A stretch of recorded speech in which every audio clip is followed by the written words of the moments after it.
Summertime is finally here. That old ballpark man is back in gear out on 49. Man, I can see the lights.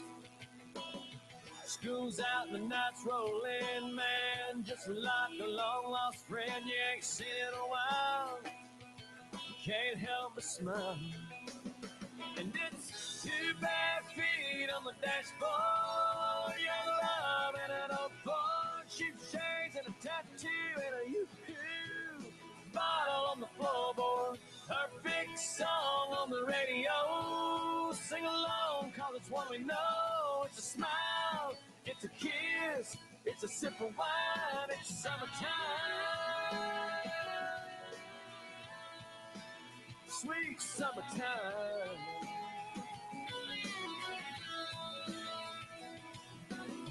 Temperature says 93 down at the deposit and guarantee, but that swimming hole, it's nice and cold.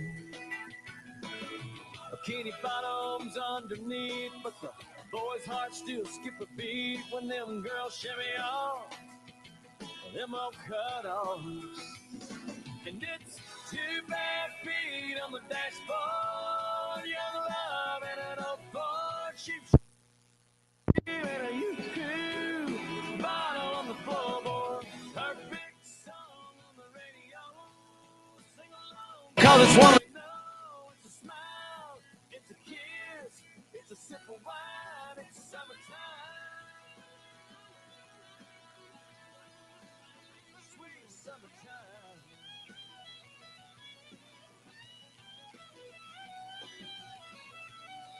The more things change, the more they stay the same.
still the one, and I can't get enough.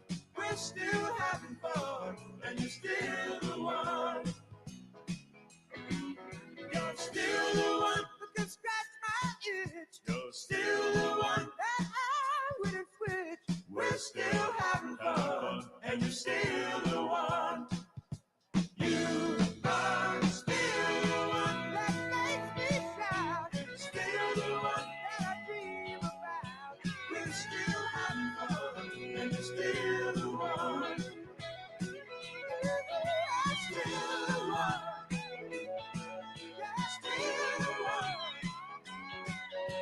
We're still having fun, and you're still the one.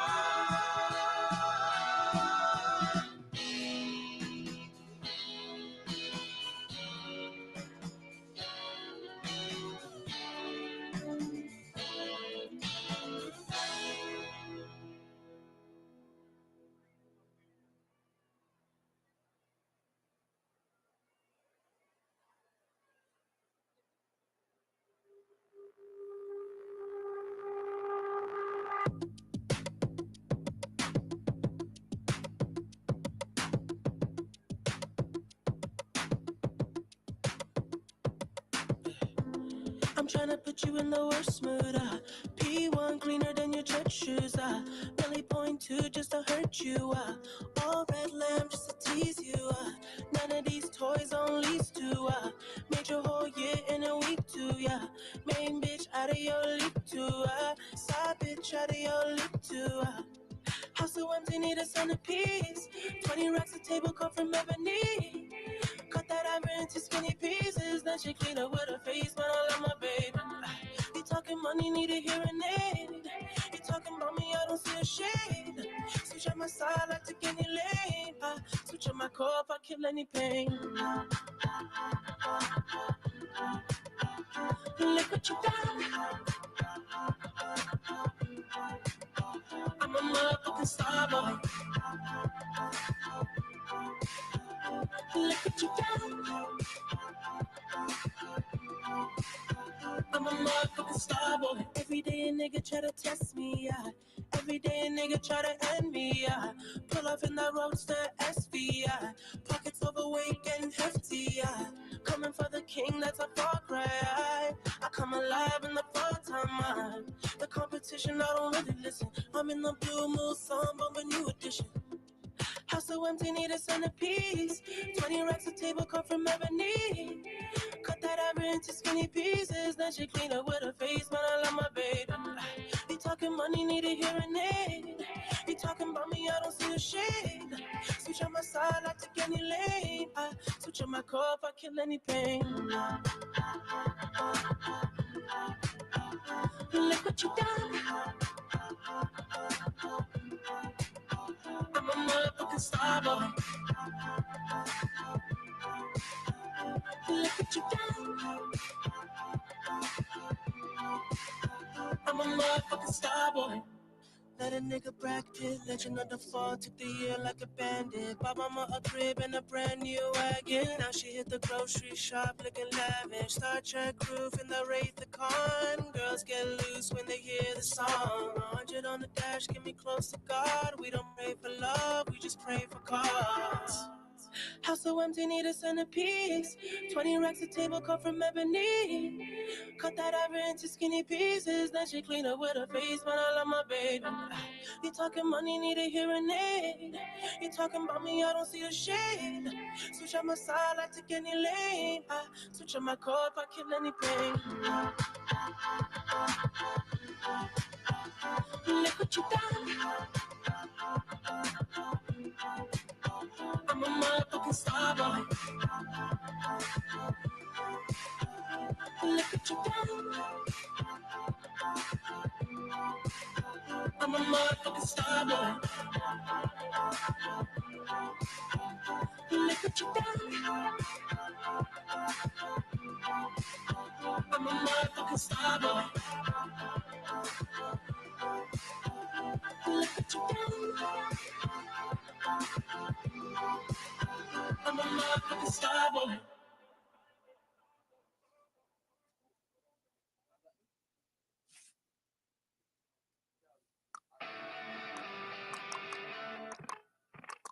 Check, check, check, check, check, check, check.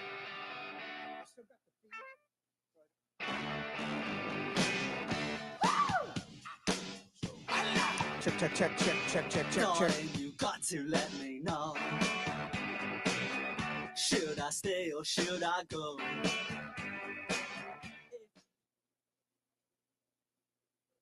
Okay, check, check, check, check, check. Now I have the mic. Turn my audio mic up just a little, please. 1, 2, 2. I have the track.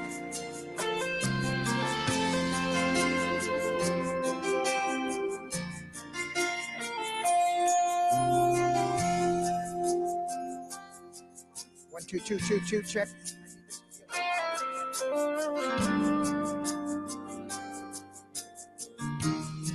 There's also a wave. Right. It's like a wave. Ask him why.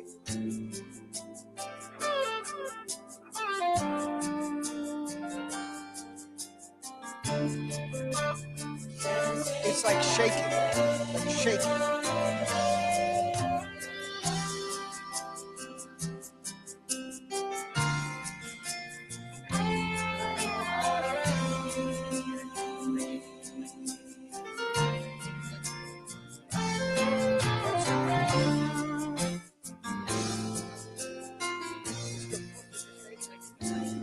Check.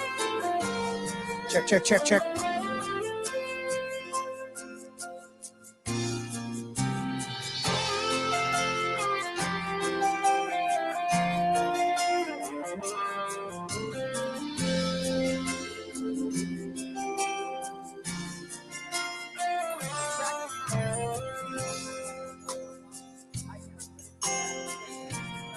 One, two, two, check.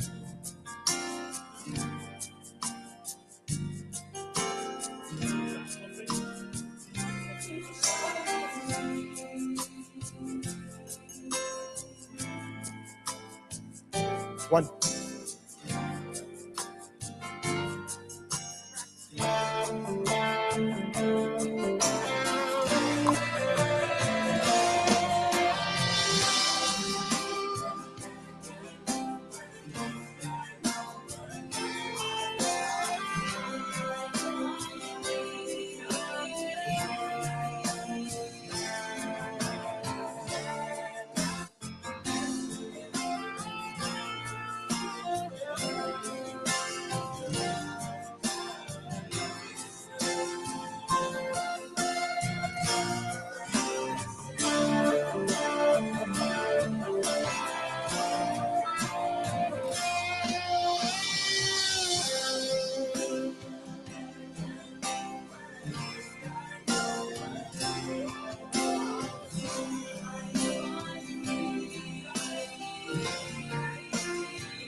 One, two, two.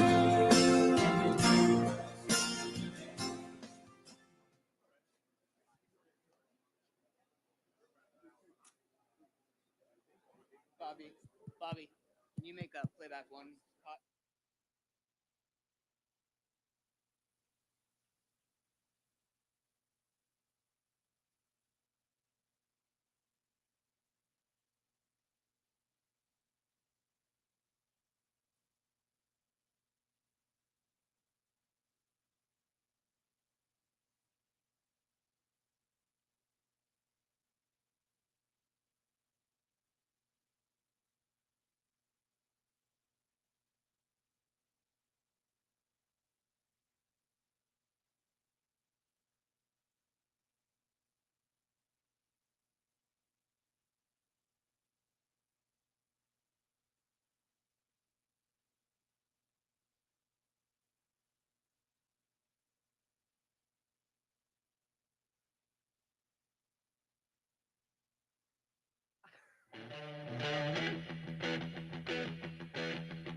You need cooling, baby, I'm not fooling.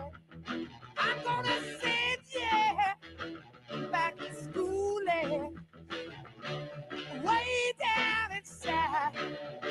Honey, you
Shake for me, yeah. I wanna be your back door man. Hey, oh, hey, oh, hey, oh, ooh.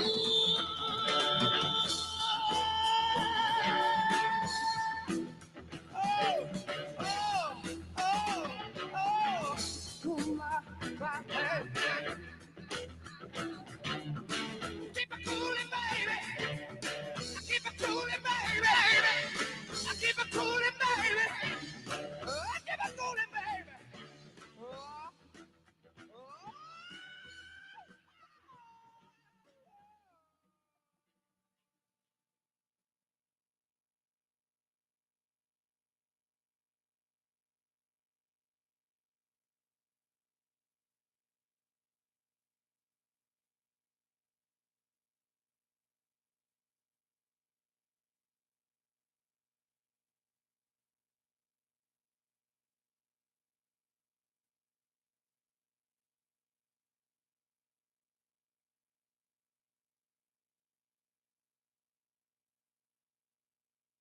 Sunday morning, man, she woke up fighting mad,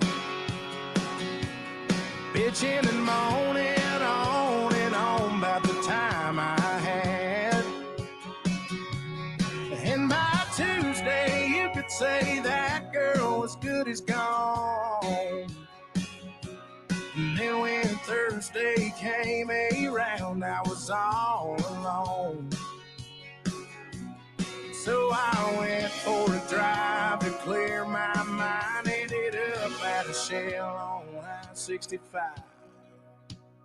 Then I won $100 on a scratch-off ticket, bought 2 12-packs and a tank of gas with it. She swore they were a waste of time, all, but she was wrong. I was caller number 5 on the radio station, on a 4-day, 3-night beach vacation. Deep sea senorita fishing down in Panama. gotta see my ex-future mother-in-law anymore. Oh Lord, when it rains, it pours.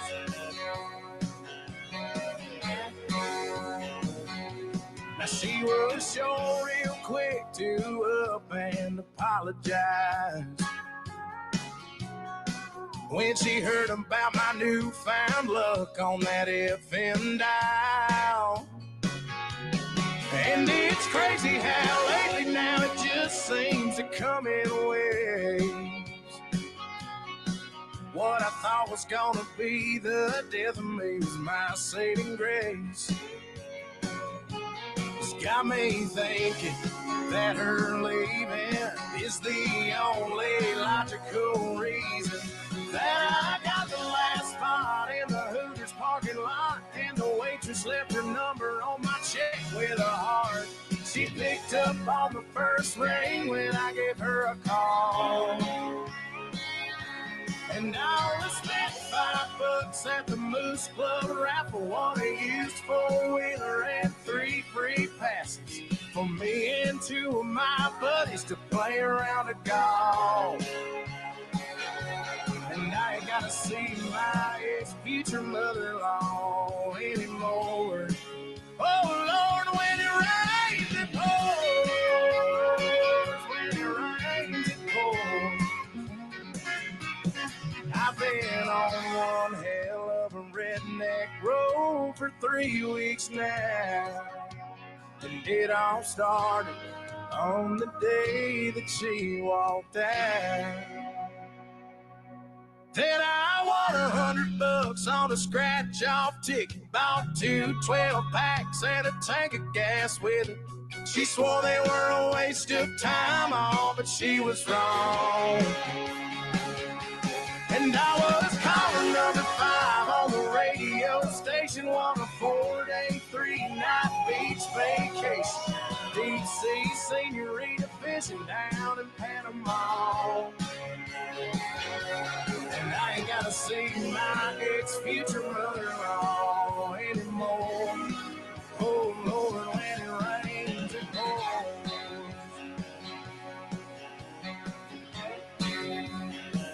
When it rains, it pours.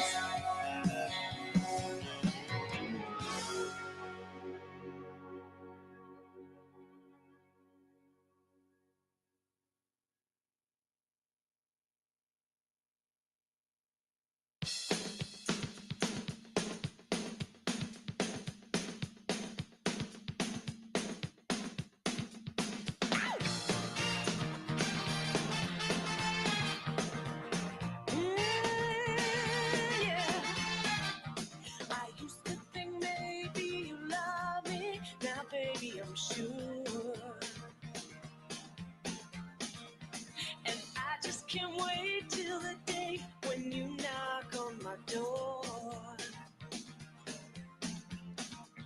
Now every time I go for the mailbox, I gotta hold myself down,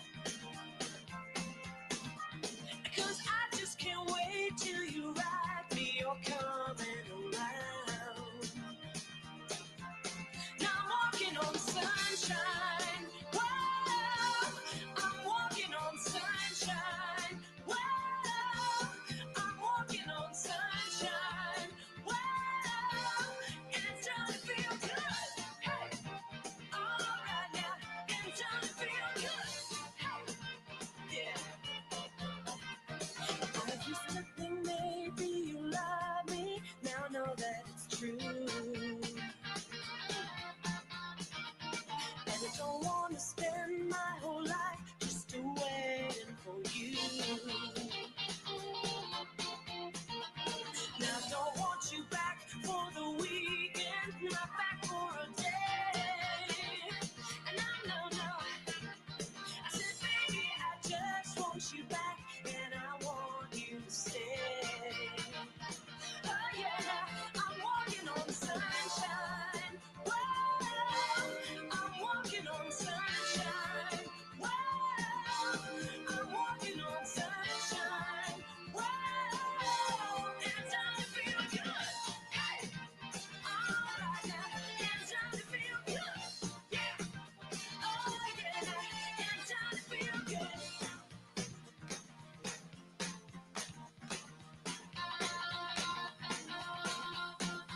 Let's take our time tonight, girl.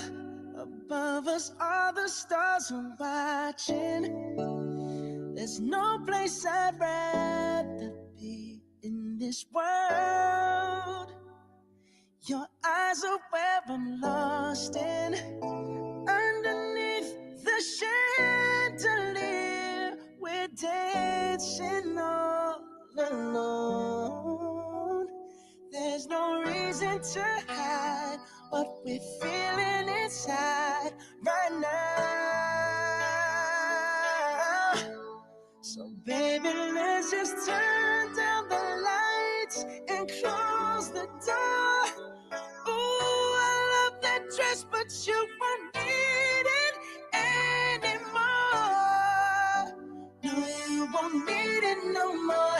Let's just kiss till we're naked, baby. Versace on the floor. Ooh, take it off for me, for me, for me, for me now, girl. Versace on the floor. Ooh, take it off for me, for me, for me, for me now, girl. I'll unzip the bag and watch it fall while I kiss your neck and shoulders. No, don't be afraid to show it all. I'll be right here ready to hold ya. Girl, you know you're perfect from your head down to your heels. Don't be confused by my smile, 'cause I ain't never been more for real, for real. So just turn down the lights and close the door. Ooh, I love that dress, but you won't need it anymore. No, you won't need it no more. Let's just kiss till we're naked, baby. Versace on the floor. Ooh, take it off for me, for me, for me, for me now, girl. Versace on the floor. Ooh, take it off for me, for me, for me, for me now, girl. Dance.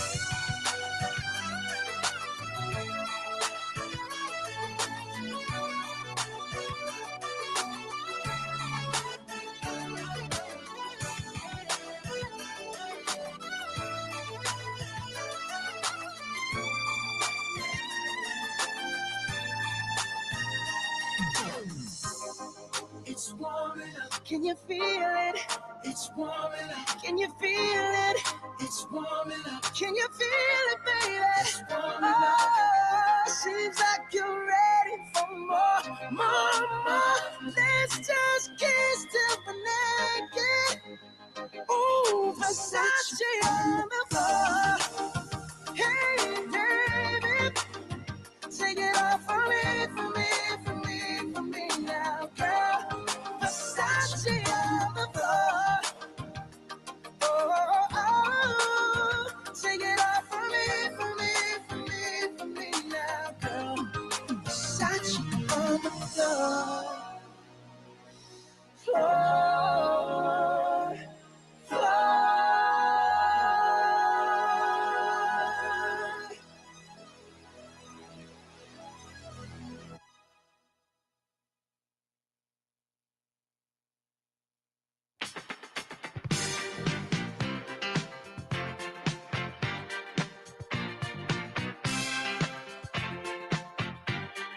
said upside down, you turn me. You're giving love instinctively. Round and round, you turn me. Upside down, boy, you turn me inside out and round, upside down. Boy, you turn me inside out and round. Instinctively, you give to me the love that I need.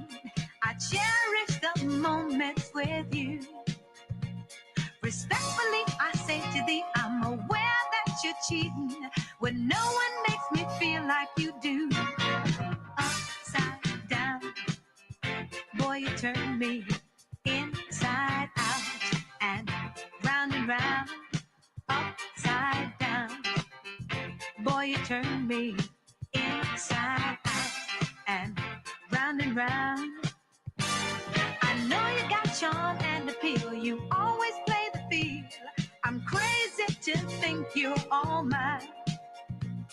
As long as the sun continues to shine, there's a place in my heart for you. That's the bottom line.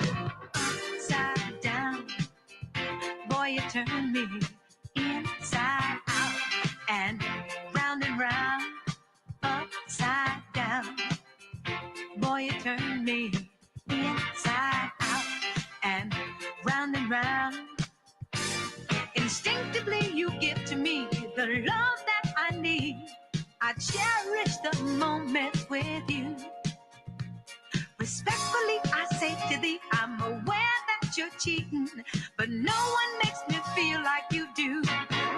Upside down, boy, you turn me inside out and round, upside down.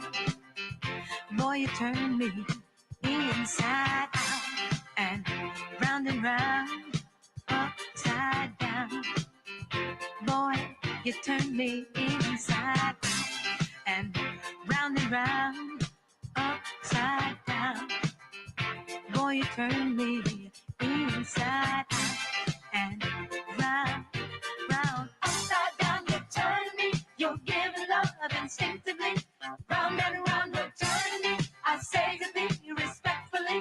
Upside down, you turn me. You're giving love instinctively. Around and around, you turn me. I say to thee respectfully. I said upside down, you turn me. You're giving love instinctively. Around and around, you turn me. I say to thee respectfully. Upside down, you turn me. You're giving love instinctively. Round and round, you turn me. I say to thee respectfully. Upside down, you turn me.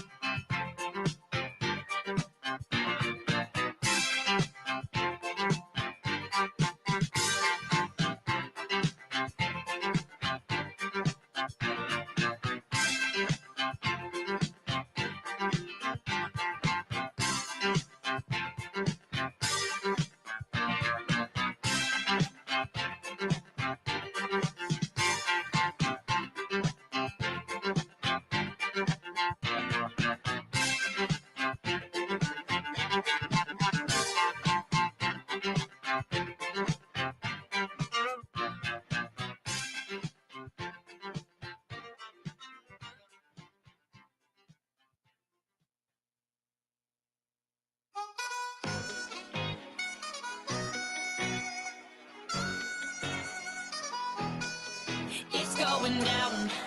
I'm yelling timber. You better move. You better dance. Let's make a night you won't remember. I'll be the one you won't forget. Ooh, ooh, ooh,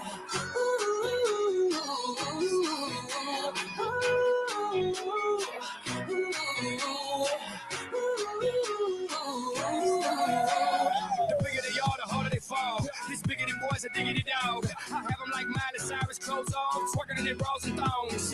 Face down, booty up. That's the way we like the world. I'm sicker than an oil spill. She say she won't, but I bet she will. Timber. Swing your partner round and round, and then the night is going down. One more shot, another round, and then the night is going down. Swing your partner round and round, and then the night is going down. One more shot. then the night is going down. Going down. I'm yelling timber, you better move, you better dance. Let's make a night you won't remember. I'll be the one you won't forget. It's going down, it's going down. I'm yelling timber, you better move, you better dance. Let's make a night you won't remember. I'll be the one you won't forget. You won't forget.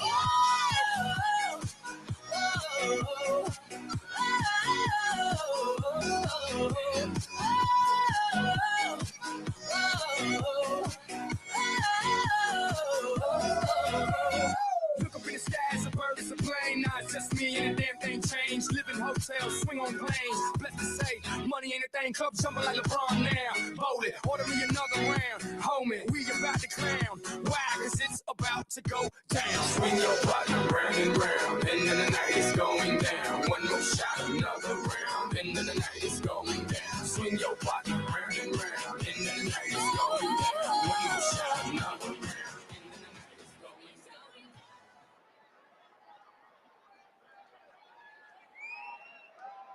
Ladies and gentlemen, singing the national anthem, Nashville-based vocal producer, singer, songwriter, Kylie Dean.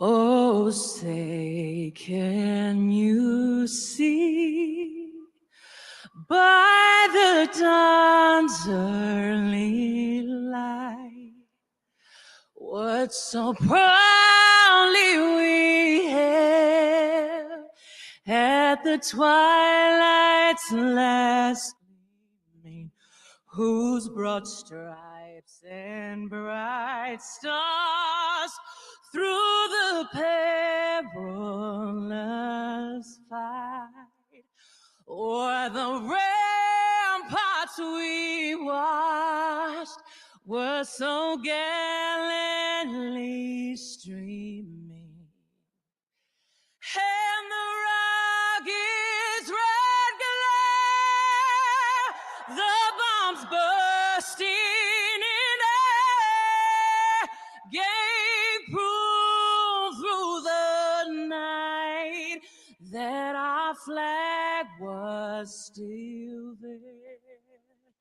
Oh, say does that star-spangled banner yet wave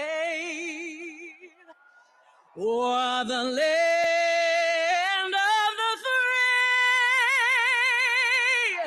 free and the home of the brave?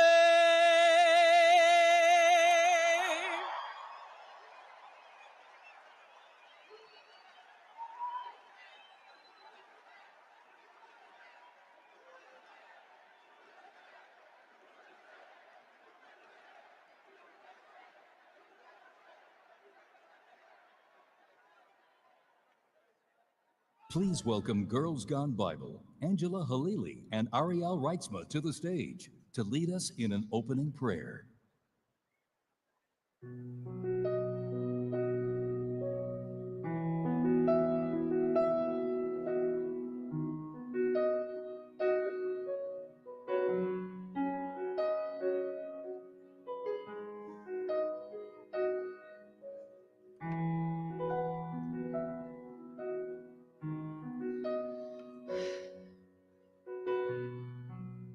Thank you, Jesus.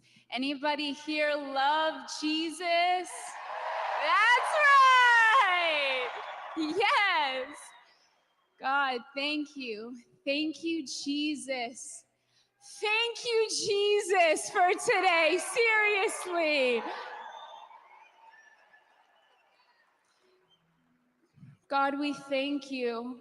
We thank you that your will always prevails. Thank you, God, that it's your will. Your kingdom come, Lord. Your will be done on earth as it is in heaven, in America as it is in heaven, in the life of President Donald Trump as it is in heaven. And we just want to take a moment and honor President Donald Trump. We thank you for your relentless love and devotion you have given to this country. And we bless you and we bless your beautiful family. And if we could all just bow our heads down to pray. Father, we thank you. Lord, you are truly everything. Your name is above every other name, and apart from you, we can do nothing. Spirit of the living God, may you be glorified in everything that takes place today. May we humble ourselves in your presence, Lord. All glory to you. And may we come together in this room and pray for Los Angeles and those that were impacted by the fire. You are the God that redeems and that is with us. God, bring restoration to this situation. Lord, we thank you for choosing President Donald Trump as a vessel for your nation. As he carries the great responsibility of leading your people, may he rest in the knowledge that you, Lord, are the one who goes before him, and you will never leave him nor forsake him. I pray that you would protect his mind and you would guard his heart. I pray that you would place a shield around our president, his family, and upon this nation, that when opposition comes his way, may you provide angelic protection wherever he goes. May he stand firm in knowing the Lord is his refuge in whom he can trust. For it is written in Psalm 91 that when we trust in your name, you will order angels to protect us wherever we go. Lord, we pray that it would be your power and your wisdom that would guide every decision and be the foundation of this nation. I pray that it would be your spirit that rests upon President Donald Trump, the spirit of wisdom and understanding, the spirit of counsel and might, the spirit of knowledge and the fear of the Lord. Father, I pray for an outpouring of love and healing and unity over this country.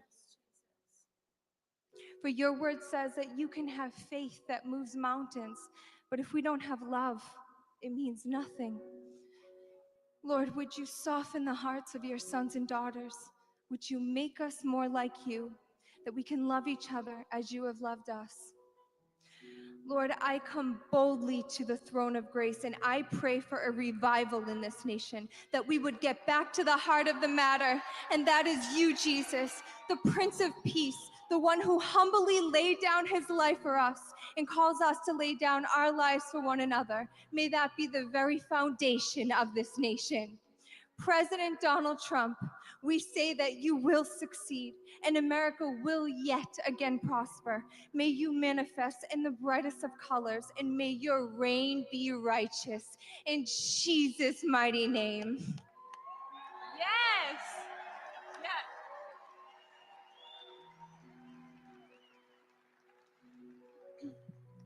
Second Chronicles 7:14 says, "If my people who are called by my name will humble themselves and pray and seek my face and turn from their wicked ways, then I will hear from heaven and I will forgive their sin and I will heal their land."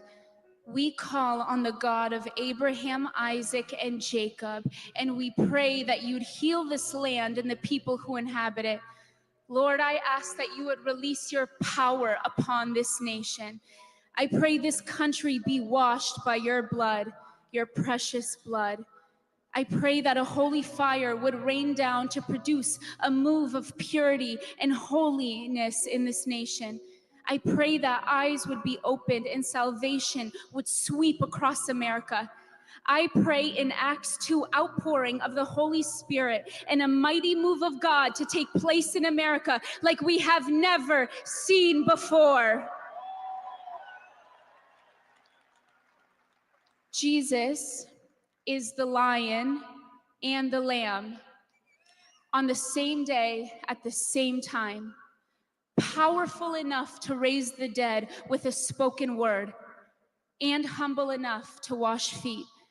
I pray that this would be the heart of America, powerful beyond belief, more powerful than any adversary, and with a true heart of humility to serve one another and provide for the poor, care for the sick, and bring justice to the oppressed. In Matthew 25, Jesus says, "For I was hungry, and you gave me something to eat. I was a stranger, and you invited me in. Whatever you did for one of the least of these brothers and sisters of mine, you did for me." I thank you, God, that this is not just a moral religion or a cultural belief, but this is worship of and relationship with the crucified and risen Christ. There's a throne in heaven, and it's not empty, it's occupied. The worthy is the Lamb that was slain, but he is standing. Jesus Christ sits on the throne in heaven, and he is completely unmoved by any sort of political power. You can't elect him, you can't impeach him. He is the King of glory, the King of glory, and he is worthy of your praise. So, President Trump, we set the name of the Lord upon you, and we declare that no weapon formed against you will prosper, that every tongue that rises up against you in judgment will be condemned. And if God be for you, who can be against you? We bless you, President Trump, in Jesus' name.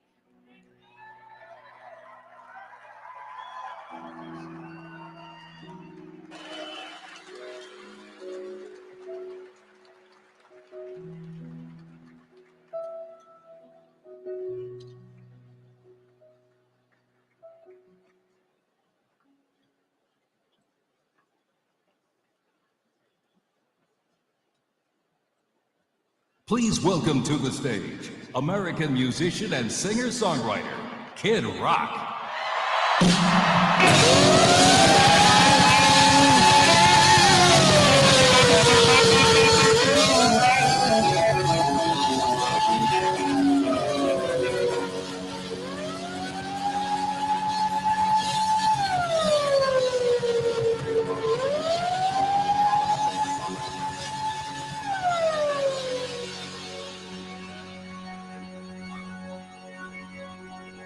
USA, USA, USA, USA, come on, USA, USA, USA, USA. Well, come on! Let's go! You ready to celebrate here today? Come on!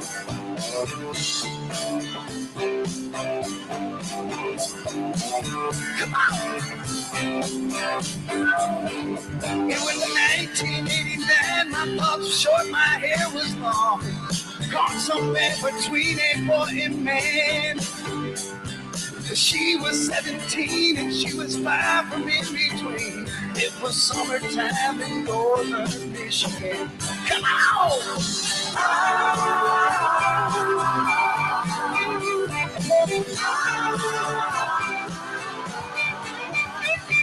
Splashing through the sandbar, we're talking by the campfire. It's the simple things in life, like when it rains.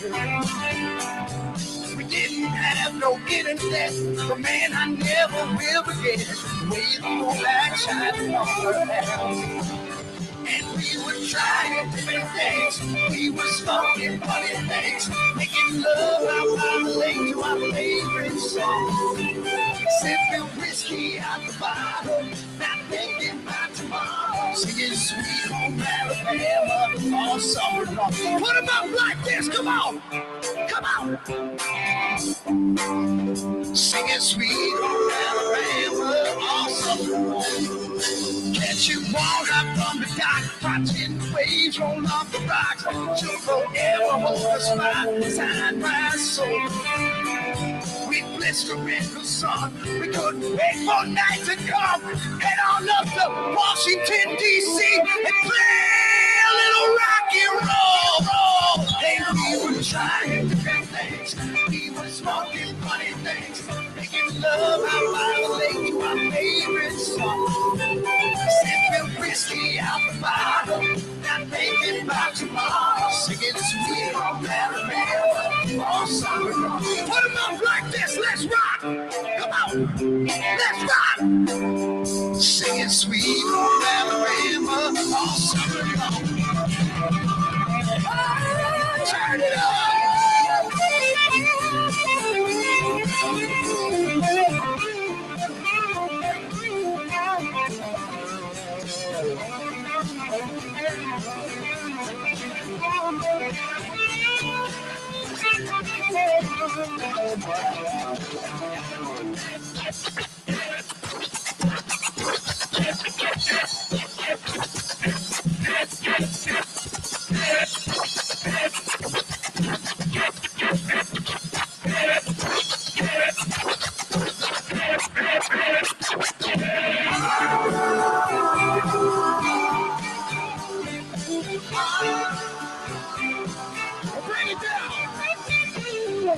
Well, welcome to the Make America Great Again Victory Rally! Do you feel good?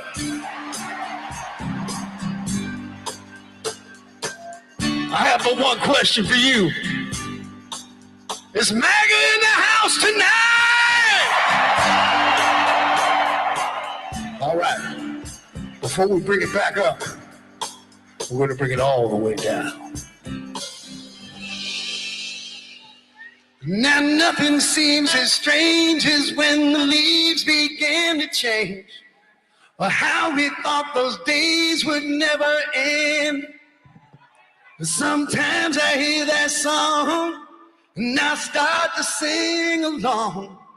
You think, man, I'd love to see that girl again. And I'd love to see that girl again. And we were trying different things, and we were smoking funny things, making love out by the lake to our favorite song. Sipping whiskey out of bottle, not thinking about tomorrow. Singing sweet home Alabama all summer long. Hey, we were trying different things, we were smoking funny things, making love out by the lake to our favorite songs. Sipping whiskey out of bottle, not thinking about tomorrow. Singing sweet home Alabama all summer long. Singing what? Sweet home Alabama all summer long. Say what? Sweet home Alabama. Come on, give me a good one.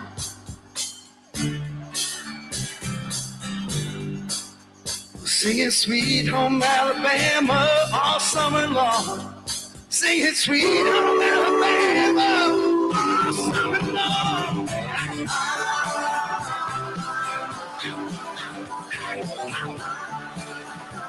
Singing about sweet home Alabama, yeah. All summer long. Singing about sweet.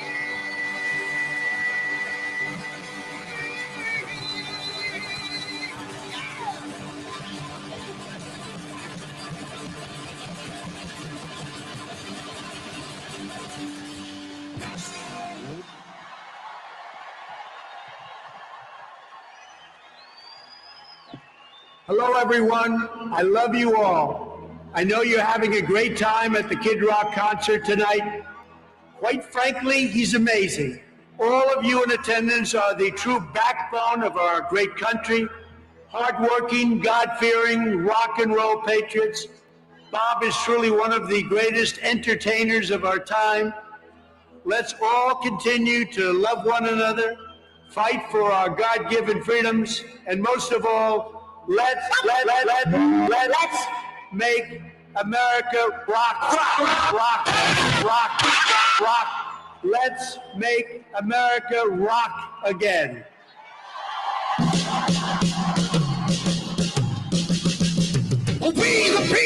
in all we do. Reserve the right to scream, screw you. Haters, haters. Wear your mask, take your pills. Now a whole generation's mentally ill. Haters.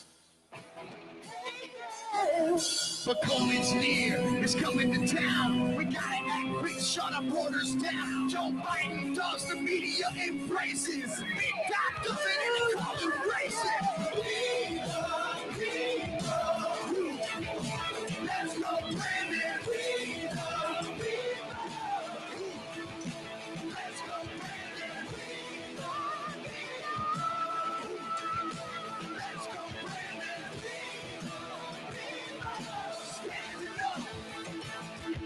Standing tall, cause it's all for one, and it's one for all. We the people.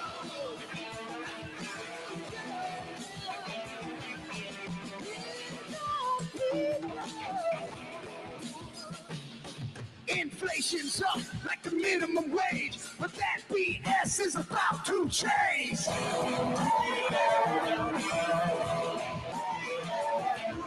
Check the stats, stop throwing stones, and straighten up, sucker, cause daddy's home. We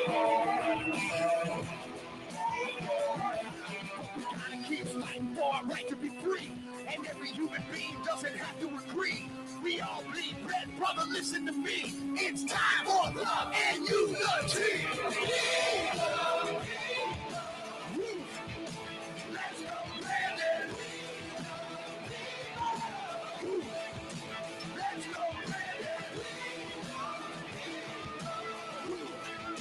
Let's go, Brandon. Standing up. Standing tall. Cause it's all for one. And it's one for all. We the people.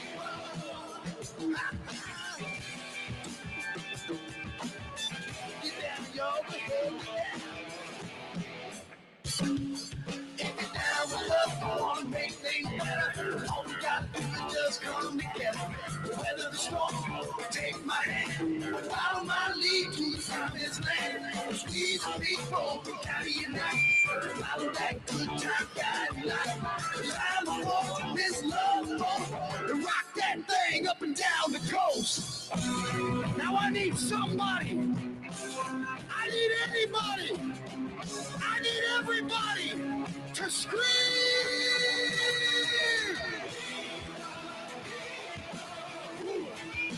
Let's go, Brandon. Let's go, Brandon. Let's go, Brandon. Standing up. Standing tall. Cause it's all for one. And it's one for all.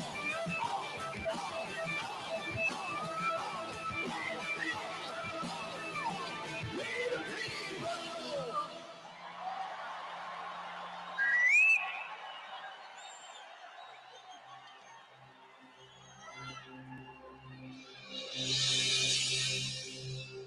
If there's one thing I want you to take away from this show tonight, it's not a t-shirt or the ringing in your ears from your favorite song. No, it's that for a couple hours, we lit it up and threw it down like only a group of good-time, hard-working Americans can. Because when you call this place home, you shouldn't take this flag or its freedom lightly. And you know, like I do, the only reason we can be here tonight is because of those who paid the ultimate price for our ticket. Those who put their necks on the line to watch our backs, day in and day out, from sea to shining sea. And not a day goes by when we're not reminded that the only reason any of us can do what we do is because of the courage of those who care enough to leave their homes behind, who head out to make sure they come back to a country as great as they left, and they don't give a damn about what went down in the voting booth on election day. They're fighting for what goes up on that Main Street flagpole or in the hand of a kid at a 4th of July parade. You see, they don't care about red or blue on a map. No, they're fighting for the whole damn flag with all their hearts. They're the stars, the ones who've earned their stripes, fighting for every damn color behind the flag. So I don't care what you call what we've got tonight. A concert, a show, a gig. I don't give a shit. Because what I believe we've got here is a get-together. We're proving that the only party that really matters is the one we're having tonight. And it's been brought to you by those who fought for the home of the brave, thousands of miles from theirs. Here's a salute to those who aren't looking for a hand, to standing at attention for those who deserve all of ours. Here's to a program that was born free and brought to you by the United States of Mother in America.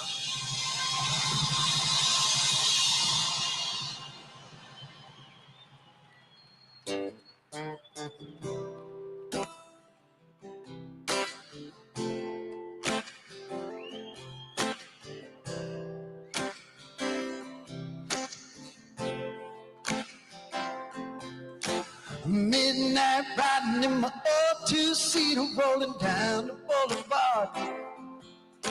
Headlights shining on rusty fences as I pass the rail yard. Black leather jacket on a Friday night, fire up the light around a Lucky Strike. Radio saying take a walk on the wild side. It has got me feeling like got me feeling like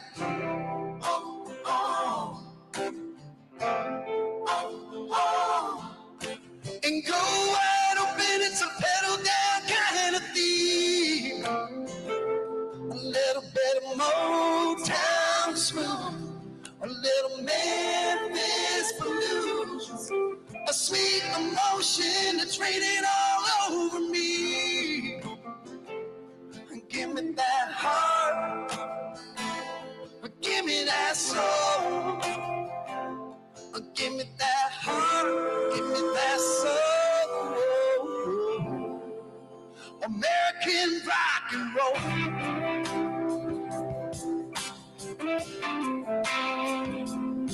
I can see the banner on the courthouse flying, proud red, white, and blue. I can see her waving on the corner, smiling, cause it feels just like I do. Now she's sitting right next to me. Everything's how it ought to be. Being young in the land of the free. Yeah, she's got me feeling like she got me feeling like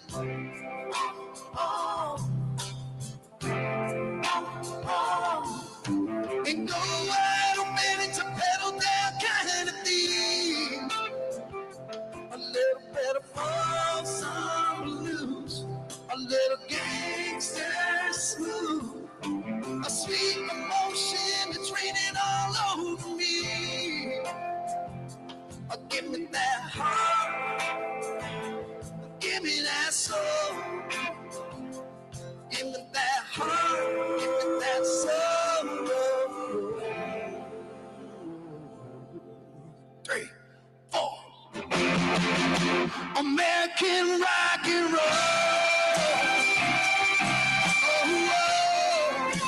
American rock and roll.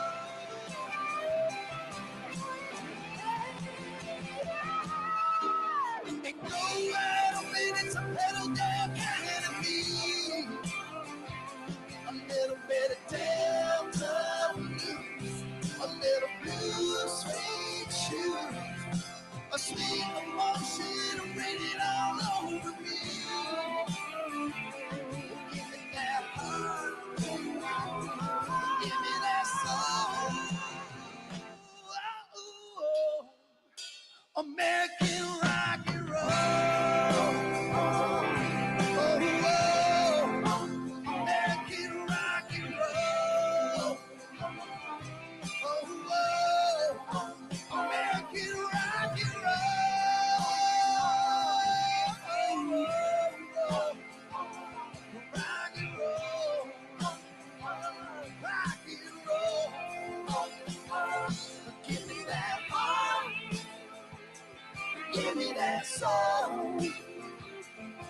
me your heart.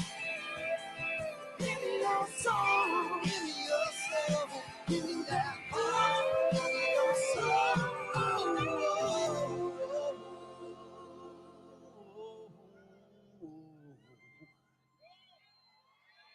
American rock and roll.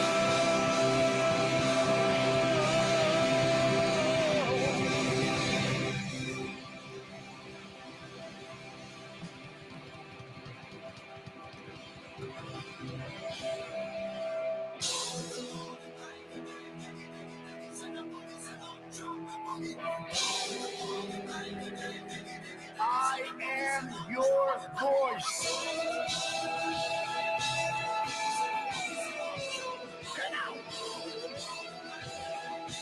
I am your voice.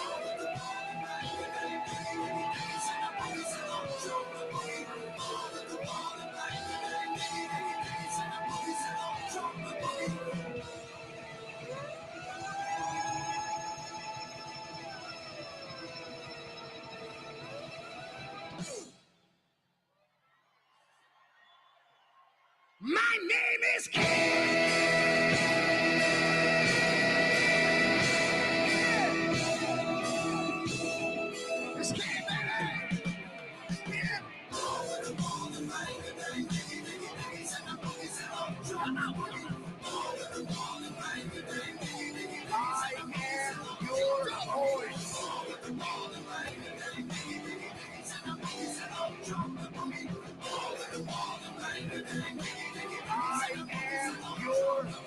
And this is all questions that don't have any answers. Midnight glasses and the topless dancers. Again, the freaks, the cars packed with speakers. The G's with the 40s and the chicks with beepers. The northern lights and the southern comfort. And it don't even matter if your veins are punctured. All the crackheads, the critics, the cynics. All my heroes in the methadone clinics. All you bastards in the IRS. It's for the crooked cops and the cluttered dead. It's for the shots of Jack and the gaps of men. The half pints of love with the fist of stress. For my hookers all drinking out Hollywood. And for my hoods of the world misunderstood. I said it's all good. Yeah, it's only fun. Get in the pit and try to love someone.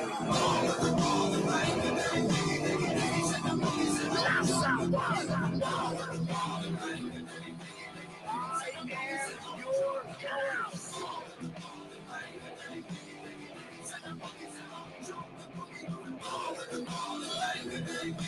I am your voice. Sort of time bombs sticking in the heads and head. All the gangs getting money in the heads and bang bang. The wild Mustangs and the porno flicks.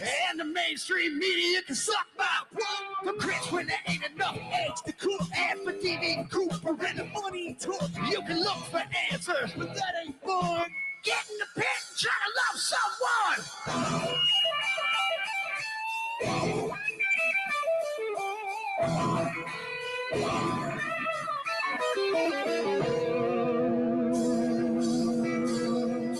We just came to get on down and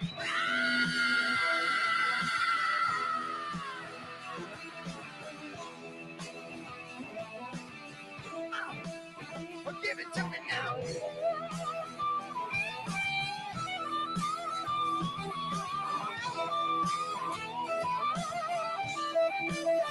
Let me hear you say yeah.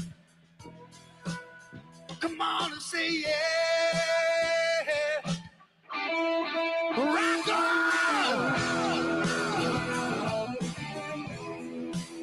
Where my people at? We hold these truths to be self-evident, that all men are created equal. And if you think that's worth fighting for, then say fight, fight, fight, fight, fight, fight, fight, fight, fight, fight. Woo! I got you all in check. Love someone. I am your voice.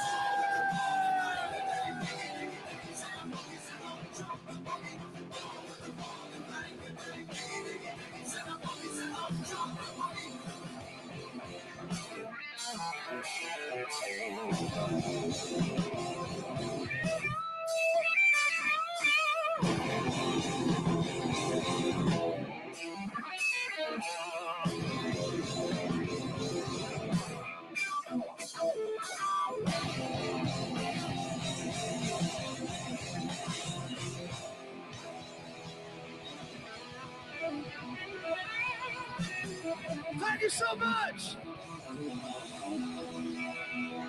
God bless you all. God bless President Trump, J.D. Vance, and of course, God bless these United States of America.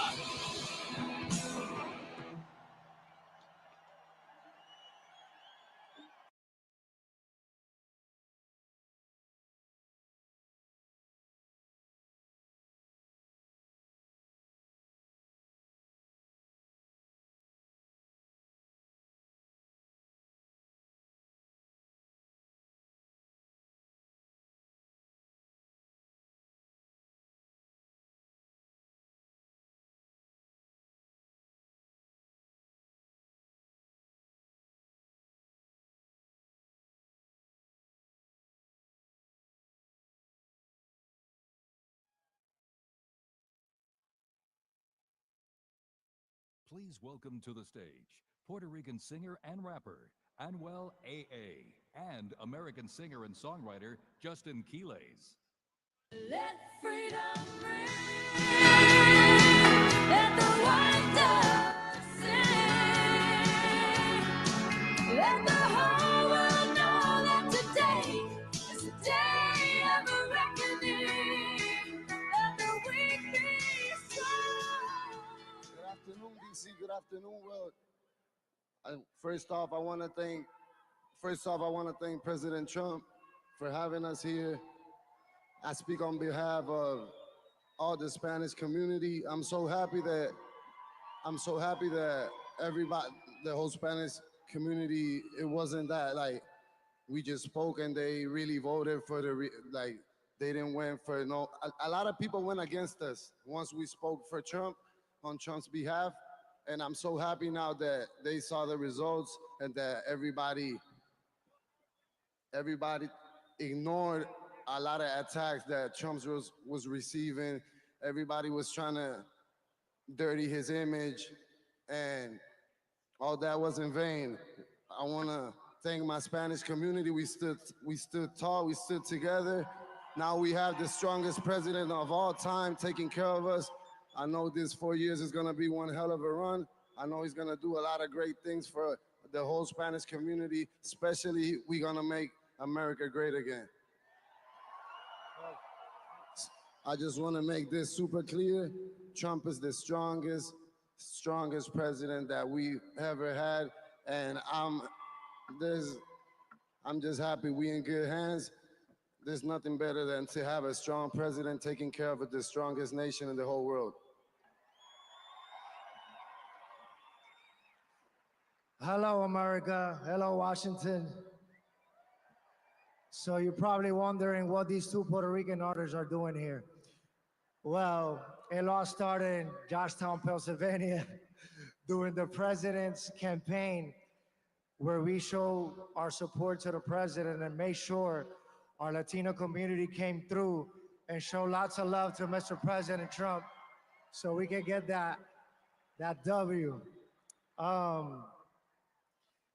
I'm glad to be here just like everybody else up here. I always say I love President Trump because he's not a puppet, you know? I love that about him. And this was my first time voting for any president in the United States, so, you know, first time voter, so I'm glad I give that vote to Mr. Trump, and me and Anuel AA are here supporting. Que viva Puerto Rico, and let's make America great again! Congratulations, President Trump.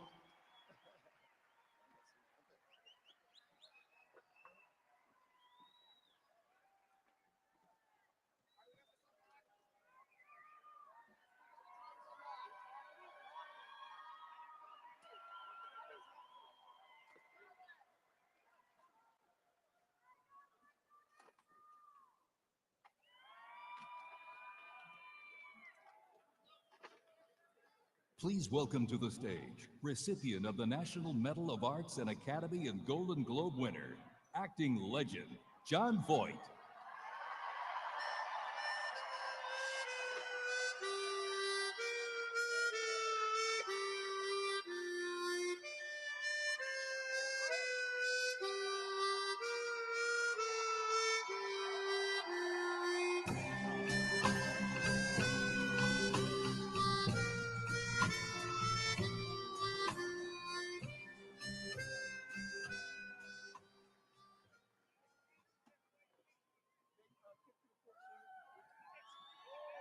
Hi, everybody.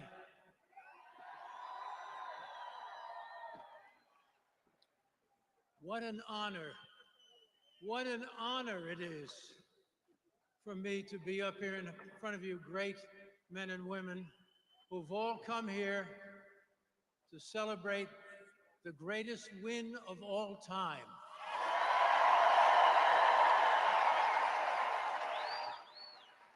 The greatest win of all time. The victory we were all fighting for to save our country, our democracy. And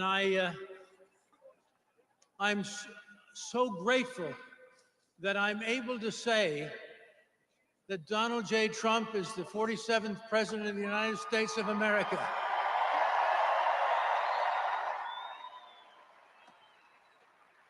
And now he will make America thrive again. He will make America great again, safe again. And we, the people, will honor our flag again. The red, white, and the blue, and for which it stands, one nation under God, with liberty and justice for all.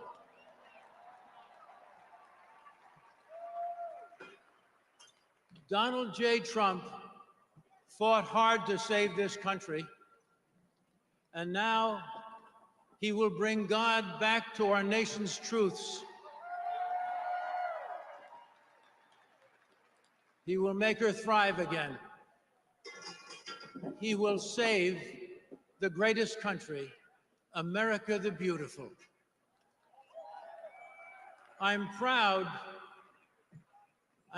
to call the President of the United States my friend. Our friend. My hero. Our hero. A man who never gave up on the American people. And we, the people, never gave up on him.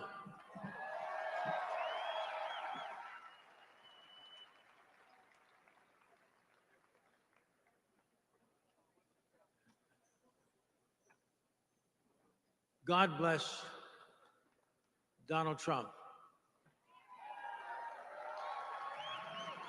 And may God watch over him, and may he be sworn into the White House with the blessings of the Almighty. God bless everybody. It's great to be with you. Much love. I love you.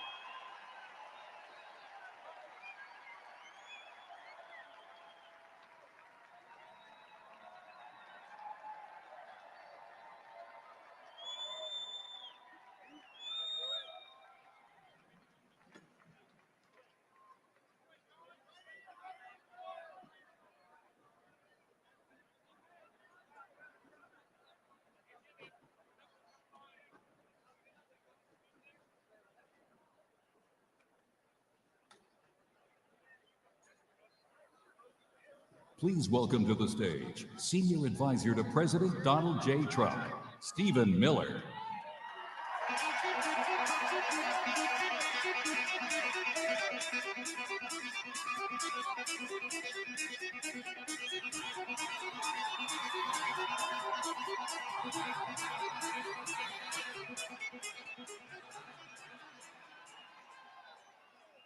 In just one more day, Just one more day.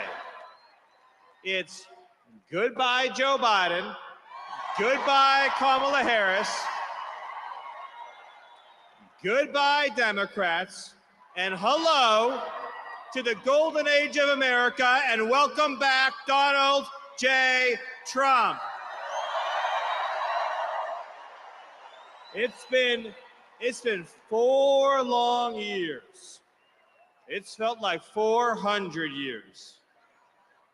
4 years of weakness, 4 years of humiliation and embarrassment, 4 years of persecution, 4 years of inflation, poverty, incompetence, 4 years of betrayal, 4 years of wide open, undefended, unprotected open borders. But tomorrow at 12 p.m., that's all going to end. Because after 4 years of fighting, after 4 years of struggle, after 4 years of pain and yes, suffering, after 4 years of trials, we are now at the dawn of our greatest victory. And each and every one of you shares in this victory. Your hopes, your dreams, your sweat, your sacrifice, your devotion, and those of millions of patriots around this country has delivered America to this moment where we can proudly say that the 47th President of the United States is Donald J. Trump. And the Vice President of the United States is J.D. Vance. America, ladies and gentlemen, is about to become strong again. It's about to become proud again. It's about to become free again. And it's about to be a country that is respected by every other nation around the world. They're not going to kick us around. They're not going to abuse us. They're not going to exploit us, because they know if you mess with America, then you're going to have to deal with President Donald Trump. And Donald Trump will never apologize for this country. Donald Trump will never, ever, ever allow other countries to dictate to us, to tell us how to run our economy, to tell us how to police our borders. Because Donald Trump believes in 2 simple but powerful words, and those words are America first. Let me remind you of all that transpired to arrive us at this moment. The Democrat Party and the radical left did everything in their power to try to put President Trump in jail. They lied about him, they framed him, they smeared him, they defamed him, they indicted him, they tried to imprison him and to take away his freedom, to take away his family, to take away his business, to take away your voice, your future, to take away your hopes, your dreams, your government, your country. And Donald Trump nearly lost his life on a stage in Butler, Pennsylvania, and then again a few short weeks later. And no matter what they threw at him, no matter the danger, no matter the horrors, no matter the abuse, no matter the corruption, the persecution, no matter how much the broken system tried to stop that man, he would not be stopped. Because he has always been fighting for you. He has always been fighting for all of us. And what is that going to look like come Monday afternoon? It's going to mean an executive order ending the border invasion, sending the illegals home, and taking America back. It's going to mean the eradication of the criminal cartels and the foreign gangs who are preying on our people. And it's going to mean justice for every American citizen who has lost a loved one to an illegal alien. It's going to mean justice for Laken Riley. It's going to mean justice for Jocelyn Nungary. It's going to mean justice for every precious soul stolen from us by Joe Biden's open border. Accountability is coming. Justice is coming. The whole federal bureaucracy is about to learn that they don't work for themselves, they work for you, they work for President Trump, and they work for the American people. We are about to get our country back and our democracy back. And we are about to have a government at every level that is fighting for you, your family, and your future, lowering the cost of living, lowering the cost of healthcare, defeating inflation, getting criminal thugs off our streets and behind bars so that our kids can live in safety. We're not going to walk over piles of needles to take our kids to the park. And we're not going to let the radical left indoctrinate our children into believing there's 435 genders. Because President Trump knows there are men and there are women. And it is not up to you whether you're a man or a woman. That's a decision that's made by God, and it can't be changed.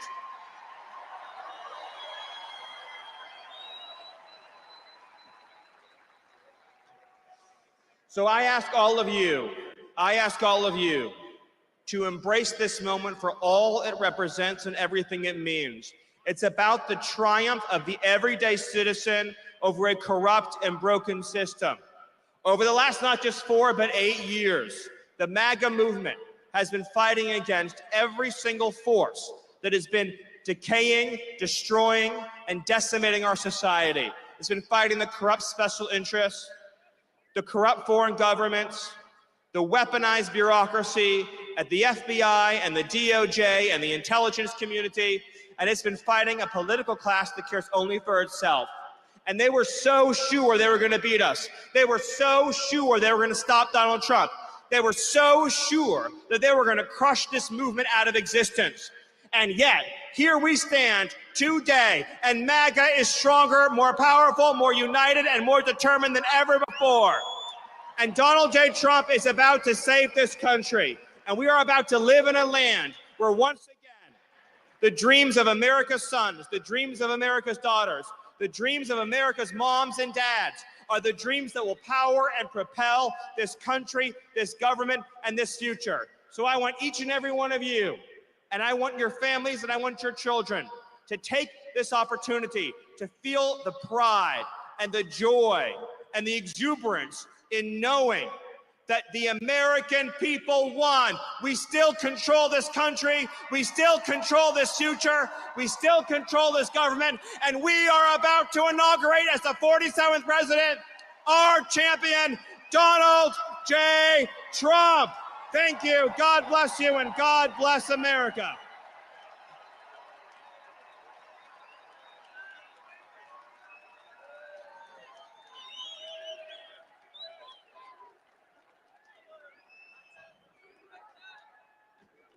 Please welcome to the stage journalist, political commentator, media personality, and host of The Megyn Kelly Show, Megyn Kelly.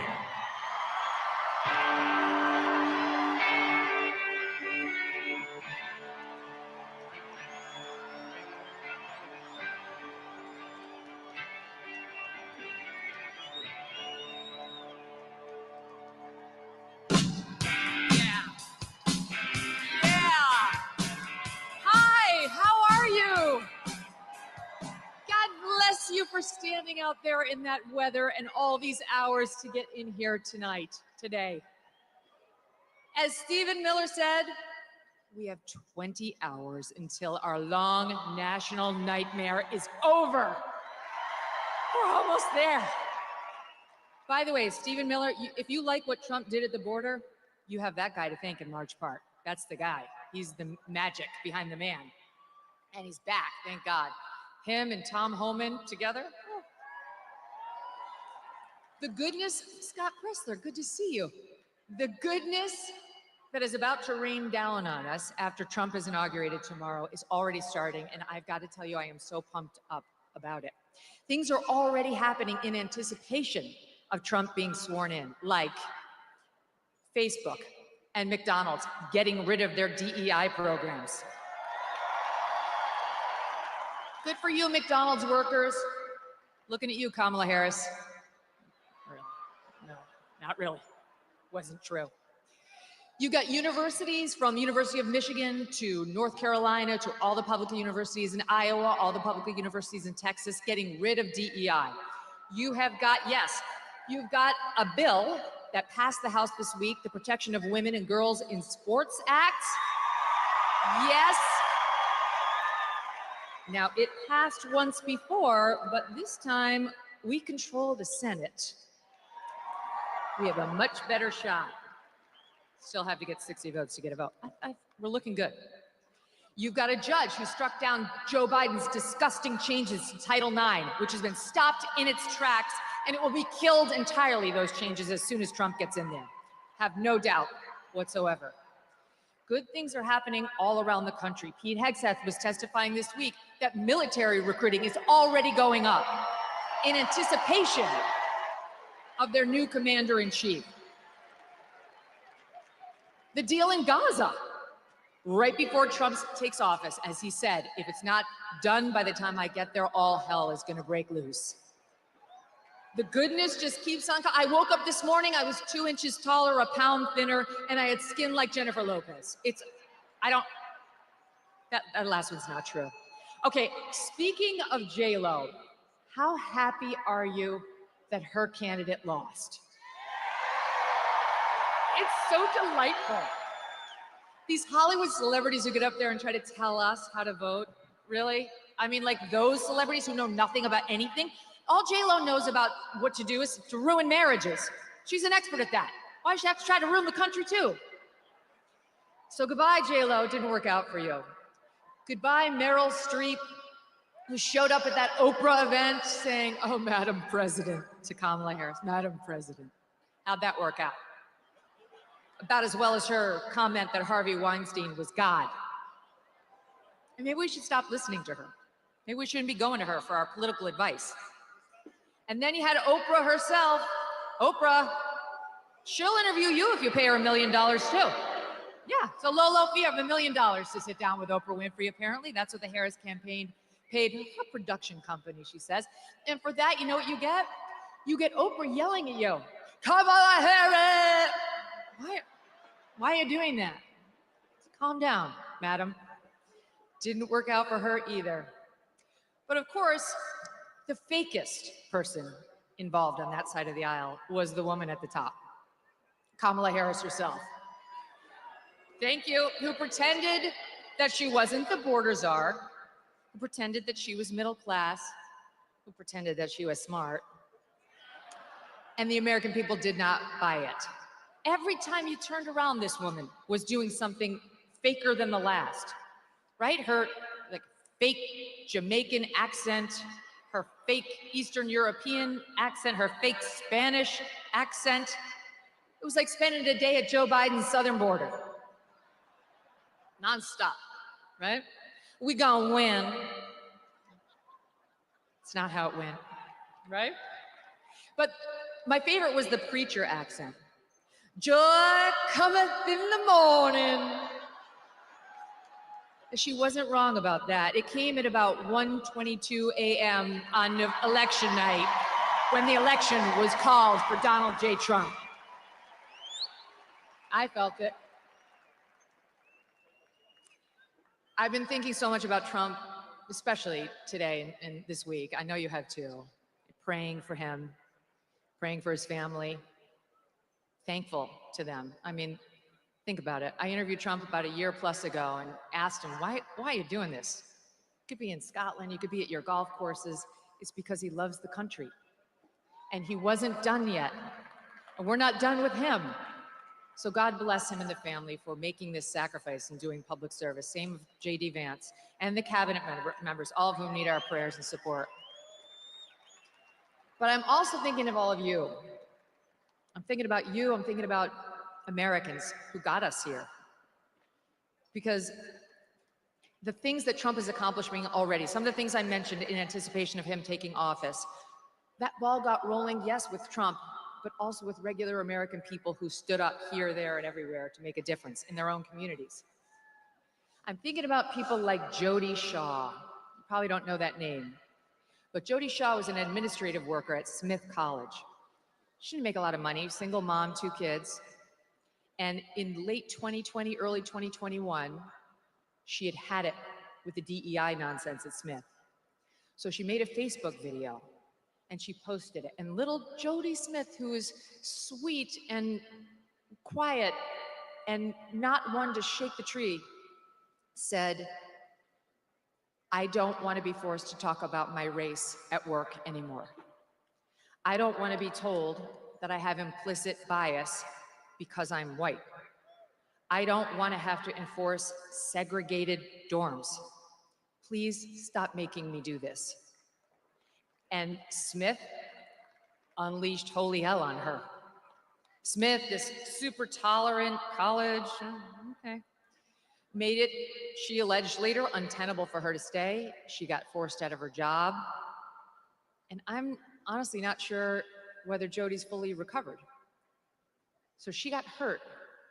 And she got hurt for all of you and for us and for the rest who are at Smith. She's a hero. Jody Smith is a genuine hero for doing this. But it wasn't just Jody. I mean, I'm thinking about people like Andrew Gutman, who had a daughter at a posh school on the Upper East Side of Manhattan and pulled her, but he didn't go quietly. He wrote a scathing letter, ripping them to shreds for what they're doing to us with this race essentialism nonsense.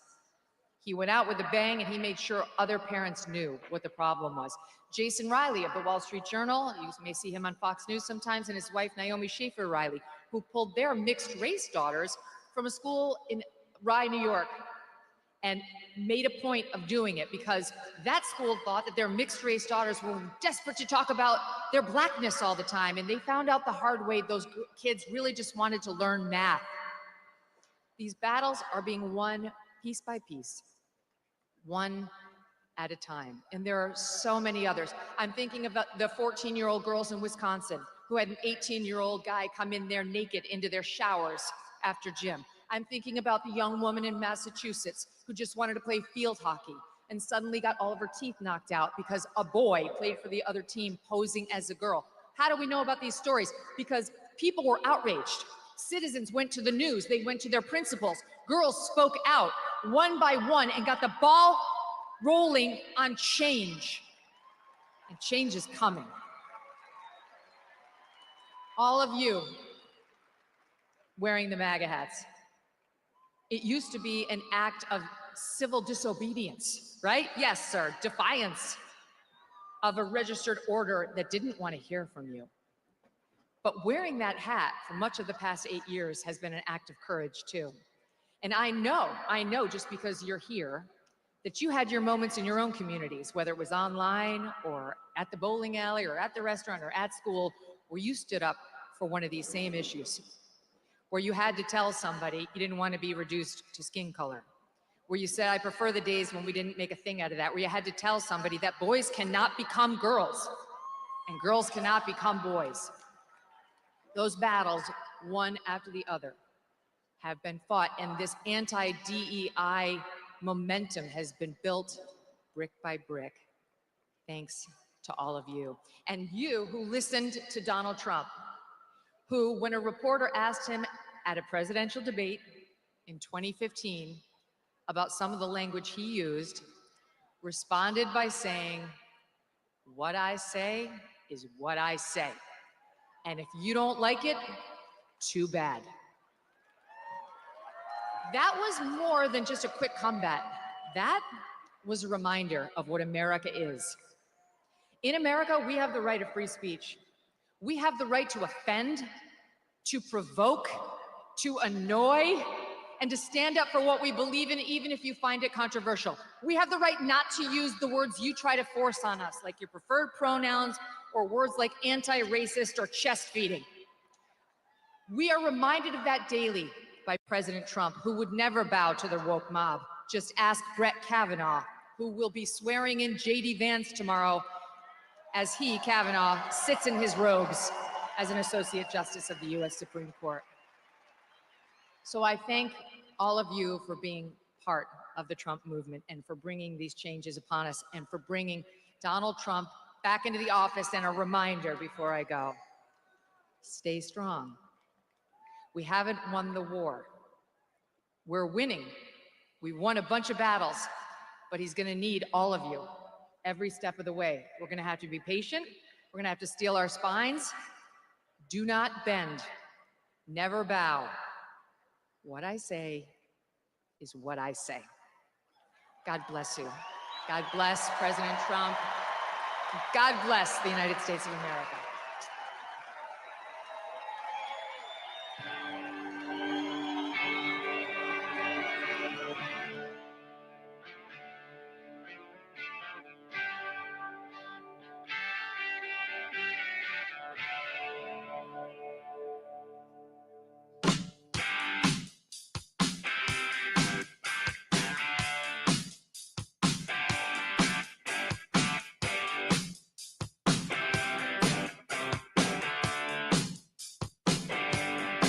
She was a fast machine, she cut the motor clean. She was the best damn woman that I ever seen. She had a sightless eyes, telling me no lies, knocking me out with those American thighs, taking more than a share, had me fighting for air. She told me to come, but I was American thighs, taking more than a share, had me fighting for air. She told me to come, but I was already there. Got the world started shaking, the earth was quaking, my mind was aching. We were breaking, you shook me all night long. Yeah, you shook me all night long. Time of no seduction, no. She was one of a kind, she just a man on my. Wanna know applause, just another call. Man, need a lot of me. They come back from more. Had to cool us down, take another round. Now I'm back in the ring to take another swing. Down the walls was shaking, the earth was quaking, my mind was aching. We were making you shook me all night long. Yeah, you shook me all night long. Knocked me out, and you shook me all night long. You had me shaking, and you shook me all night long. Yeah, you shook me. Why you took me?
Please welcome to the stage, founder of the Witkoff Group and the next special envoy to the Middle East, Steve Witkoff.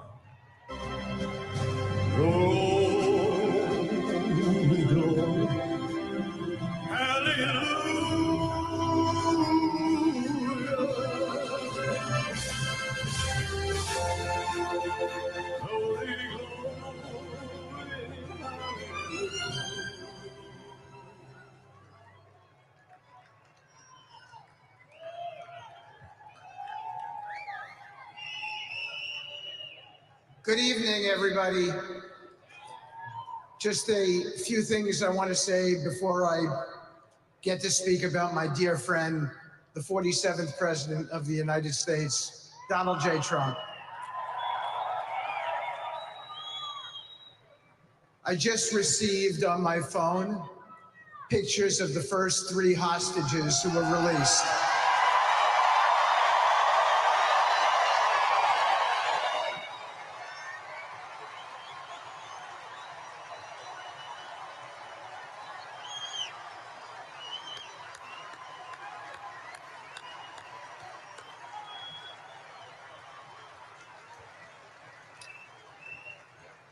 We had a great team, but it doesn't happen without Donald J. Trump. The president was responsible for this release, and we all owe him a debt of gratitude, as do all the families. Mr. President, distinguished guests, and my fellow Americans, today we celebrate not just the inauguration of President Donald J. Trump, but the enduring values of American strength and leadership, and the vision that he represents. Over the years, I have had the privilege of witnessing firsthand the qualities that define President Trump, not just as a leader, but as a man. His determination to protect the interests of the American people, his bold approach to solving problems, and his relentless pursuit of progress have defined his presidency and inspired millions across the globe. President Trump has always understood that leadership is not about following trends, but about charting a new course. In the face of immense challenges, he has consistently stood firm, driven by a deep belief in the potential of America and its people. Today, his leadership extends beyond our borders, influencing the world in ways that reflect the best of our ideals. Nowhere is this more evident than in the Middle East. Under President Trump's guidance, the Abraham Accords have transformed a region long defined by conflict. Thank you.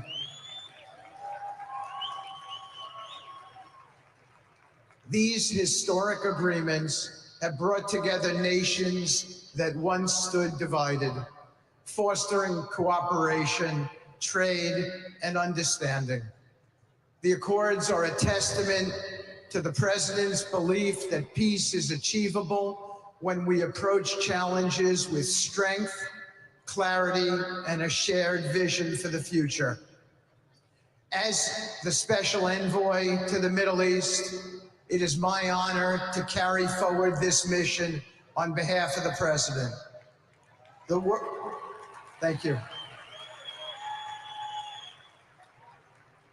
The work we do in this region is not just about diplomacy. It is about creating a legacy of hope, stability, and opportunity. The Middle East is home to extraordinary potential.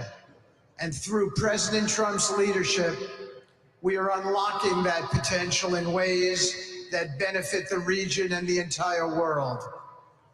President Trump's achievements are not just a reflection of his policies, but of his core principles.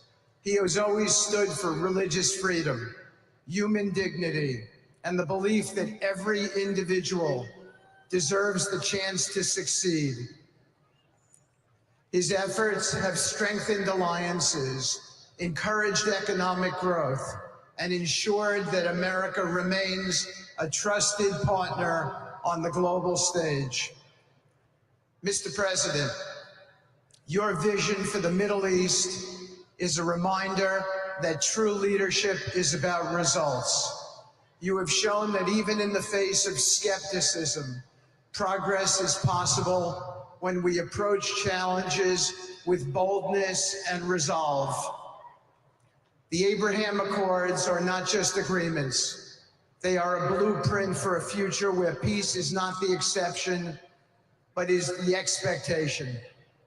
As we look ahead, the challenges remain significant, but so do the opportunities. Under your leadership, Mr. President, we will continue to expand the circle of peace, strengthen partnerships, and promote prosperity across the world. This is a cause worthy of our efforts, and I am deeply honored to play a role in advancing your vision. I am reminded of the words of Abraham Lincoln, who said, "I am a firm believer in the people. If given the truth, they can be depended upon to meet any national crisis. The great point is to bring them the real facts." Mr. President, you have always trusted the American people with the truth, even when it has been difficult. And you have reminded us all that through honesty, strength, and determination, no challenge is too great. Today, we begin a new chapter under your leadership. It is a chapter defined by hope and unity and the belief that America's best days are still ahead. Together, we will continue to build on the foundations you have laid, ensuring that your vision for a stronger, safer, and more prosperous world becomes a reality. May God bless you, Mr. President. May God bless the United States of America, and may he guide us all in the pursuit of peace and progress. Thank you. Thank you.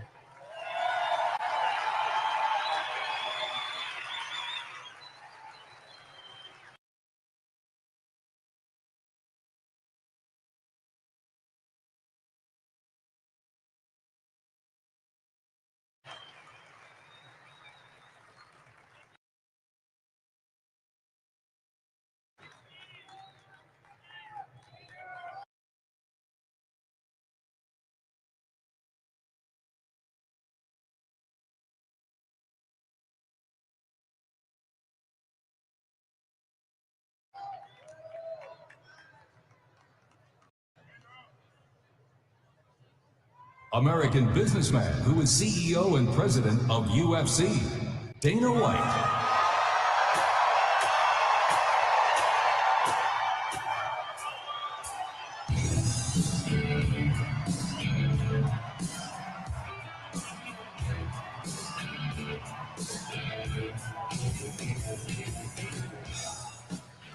Ladies and gentlemen, good afternoon.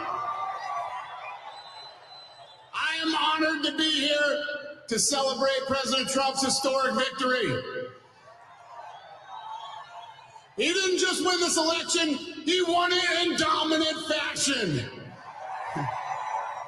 With record numbers of Americans from all walks of life. Not only did he win the Electoral College by 86 points, but President Trump was the first Republican candidate in 20 years to win the popular vote.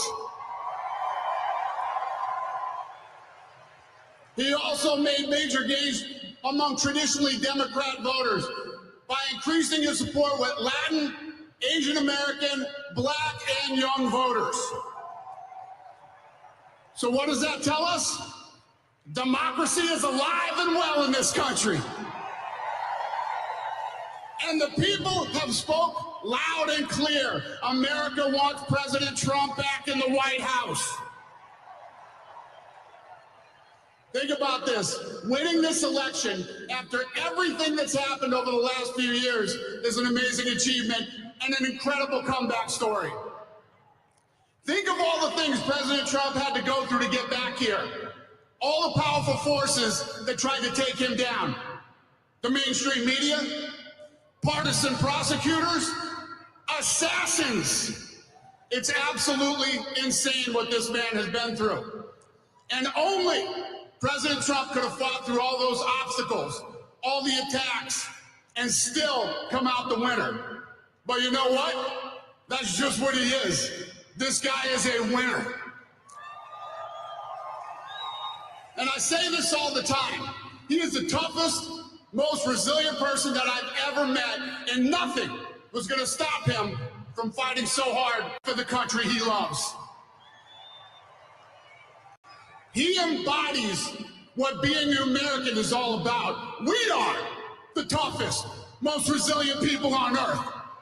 And nothing can stop us when we unite. To all those Americans who didn't vote for President Trump, and all they know about him is what they hear from the mainstream media, I just want to let you know, he has been an incredibly loyal friend to me for over 2 decades.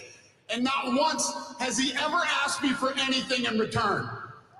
And he's proven again and again how tough he is, but he's also a man who truly cares about people. Everything great that has ever happened to me in my career, he's been the first one to reach out and congratulate me. And more importantly, in the hard times, he's been the first one to reach out and let me know if there's anything I need. And all this during a time when he had a laundry list of his own problems he was dealing with. He is the best human being that I have ever known. So America, it's time for us all to put our differences aside, and we can't do that if we continue to focus on all the issues that divide us instead of all the issues that unite us. The fate of this country is tied to the fate of the president. So if you love America, you should want America's president to be successful. If he strengthens our economy, resolves conflict around the world, and makes our streets safe again, we all win. When America's president is respected around the world, we all win. When America succeeds, we all win. Now it's time for us to come together as one nation, the United States. This moment will be a turning point in our history and a triumph for all Americans. Tomorrow, when Donald J. Trump is sworn in as the 47th President of the United States, the great comeback story begins and our country starts winning again. Thank you, America.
Please welcome to the stage members of the First Family, Don Jr., Eric, and Laura Trout.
We love you too.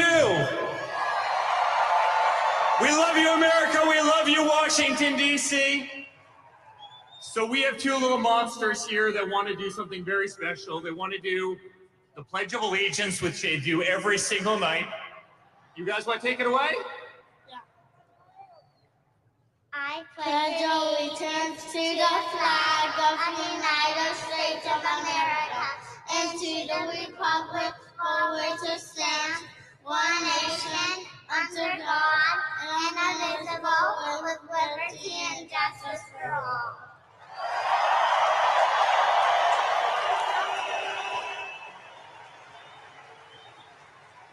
That's real America, ladies and gentlemen. That's America. That's what we love about this country. And guys, we as a family love you so much. This is the greatest political movement ever created. And you know what, guys? They tried to stop him. They tried to indict him. They tried to take him down. They raided his home. They went after his children. They tried to bankrupt him. They tried to imprison him. They did everything they could to stop this movement, and they failed. And here we are in Washington, D.C. on this beautiful day, and Donald J. Trump is about to take back the White House.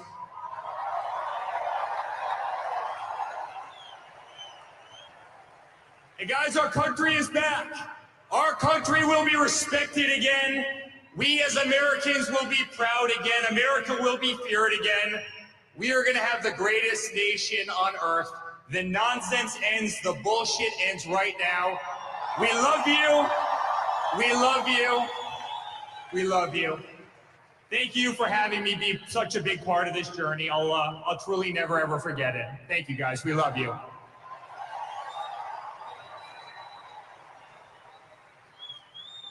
Ladies and gentlemen, less than 24 hours from now, we will call Donald Trump President of the United States of America. It's not just what we worked for over the past year or even over the past 4 years. It started the second. A bold, brash businessman from New York City came down the golden escalator in Trump Tower 9.5 years ago, and people said it was impossible.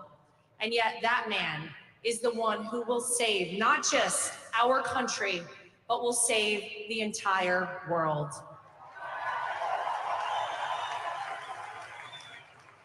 And so I just want to quickly say thank you.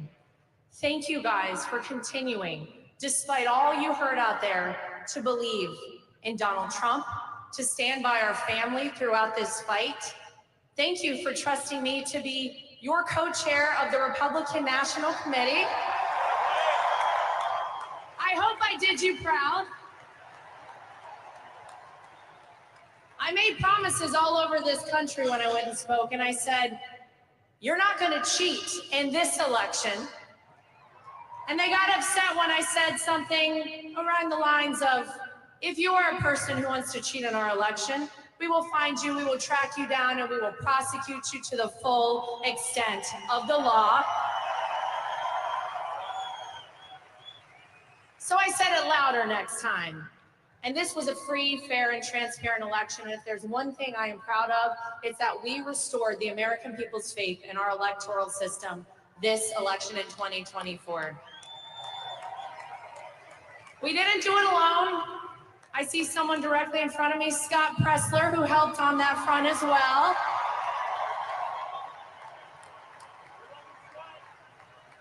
But thank you guys. This has been the honor of all of our lifetimes to be here and fight alongside of all of you to save this country. The dawn of the golden era of America is tomorrow, right here, starting in Washington, D.C. God bless you guys. We love you. And we are almost there, folks. Thank you, guys. Hello, America! I have to ask, has anyone ever been this excited for Monday morning to roll around? It's like Christmas, Easter, Hanukkah, Kwanzaa, my birthday, all wrapped up into one special day where we can take back our country once and for all. But guys, we could not have done this without all of you. Those who stood steadfast and loyal, who wanted to fight for that next generation, to fight for the incredible aspects of this country that have been squandered, that have been crapped on, that have gone by the wayside. No more. That ends tomorrow at noon. Now, perhaps, unfortunately, it took the last 4 years of hell that they put my father through, that they put our family through, that they put all of you through for us to fully understand just how fragile everything we believe in is. But I truly believe the opportunity we have now to start anew, not to keep the old administration from 16 to 20, the bad actors and the can kickers and those who are just trying to wait it out till we get back to normal. But now, with the knowledge of that 4 years, in conjunction with the knowledge of the last 4 years, we can truly make a difference forever.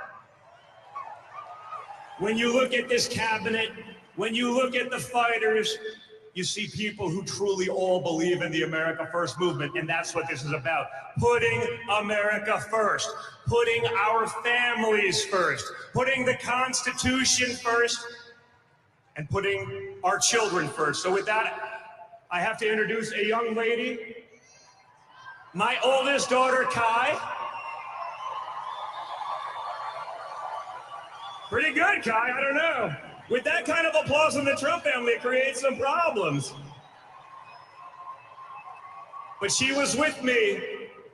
She was with me when we found out about my father, her grandfather, and best golfing buddy was shot. And she called me the next morning and said, "Dad, I must speak at the RNC this week. I don't care." And I said to her, "Are you sure you want, your first speech ever, you wanted to be in front of 50,000 people and tens of millions on TV?" And she goes, "I don't care." So I called my dad. I said, "Listen, she wants to do this." And he goes, "Whoa, that's a big one." And he just said, "You know what? That kid is an absolute winner. Let her do it." And that, again, is the fight that we all need in our country. That's what we want for all of our children. So with that, my daughter, Kai. Hi, everyone. Thank you all for the support for the past decade, and we're looking forward to the next 4 years, and God bless America. Thank you. Thank you, guys. You are the best.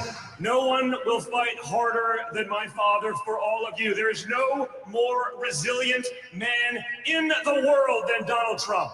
Every time they tried to take him out, every time they said he was finished and we're moving on, he came back. Bigger, better, stronger than ever before. And this one, this next 4 years, with this incredible team that we've assembled, is going to be the pièce de résistance. This is going to be it. We're going to win for all of you. So thank you, and God bless.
the best. You can be the King Kong hanging on your chest. You can beat the world, you can beat the war. You can talk the guy go hanging on his door. You can throw your hands up, you can beat the clock. You can move a mountain, you can break rocks. You can be a master, don't wait for luck. Dedicate yourself and you can find yourself. Standing in the Hall of Fame. And the world's gonna know your name. Cause you will crossfade. And the world's gonna know your name. And you'll be on the walls of the Hall of Fame. Go the distance, you can run the mile. You can walk straight through hell with a smile. You can be the hero, you can go. Breaking all the records and what never could be broke. Do it for your people, do it for your pride. Never go alone if you never even try. Do it for your country, do it for your name. Cause they're gonna be the day when you're standing in the Hall of Fame. And the world's gonna know your name. Cause you will crossfade. And the world's gonna know your name. And you'll be on the walls of the Hall of Fame. Be a champion. Be a champion. Be a champion. Be a champion. Be students, be teachers, be politicians, be preachers. Yeah. Be believers, be leaders, be astronauts, be champions, be truth seekers. Be students, be teachers, be politicians, be preachers, yeah. Be believers, be leaders, be astronauts, be champions. Standing in the Hall of Fame. And the world's gonna know your name. Cause you will crossfade. And the world's gonna know your name. Be a champion, be the best. You can be a champion, no trust. Be a champion, be a champion, you can be a champion. You can be a champion, you can break rocks. You can be a champion, be a champion.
We're caught in the trap. I can't walk out because I love you too much, baby. Why can't you see what you're doing to me? When you don't believe a word I say.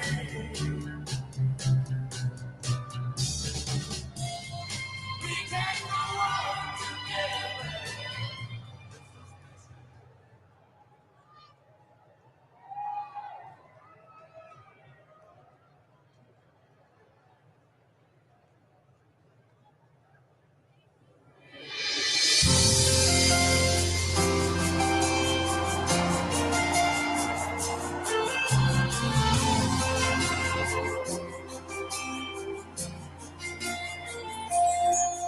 If tomorrow all the things were gone, I'd worked for all my life, and I had to start again. Just my children and my wife. Thank my lucky stars to be living here today. 'Cause the flag still stands for freedom, and they can't take that away. And I'm proud to be an American, where at least I know I'm free. And I won't forget the men who died, who gave that right to me. And I gladly stand up next to you and defend her still today. But there ain't no doubt I love this land. God bless the USA. Ladies and gentlemen, President Donald J. Trump.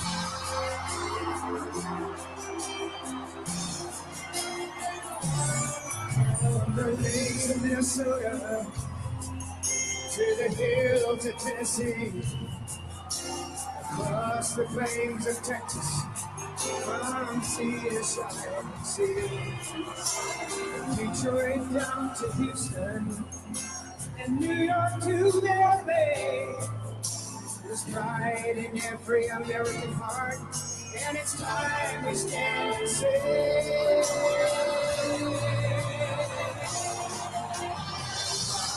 be an American, where at least I know I'm free. And I won't forget the men who died, who gave that right to me. And I gladly stand up next to you and defend her still today. 'Cause there ain't no doubt I love this land. God bless the USA.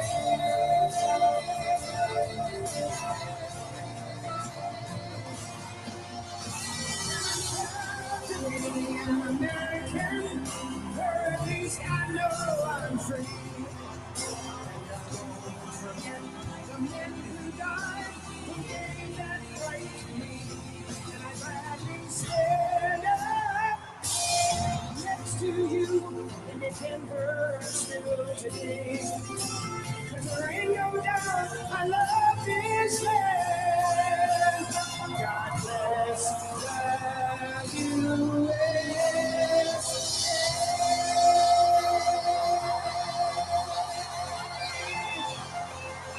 Ladies and gentlemen, the 47th President of the United States, Donald J. Trump.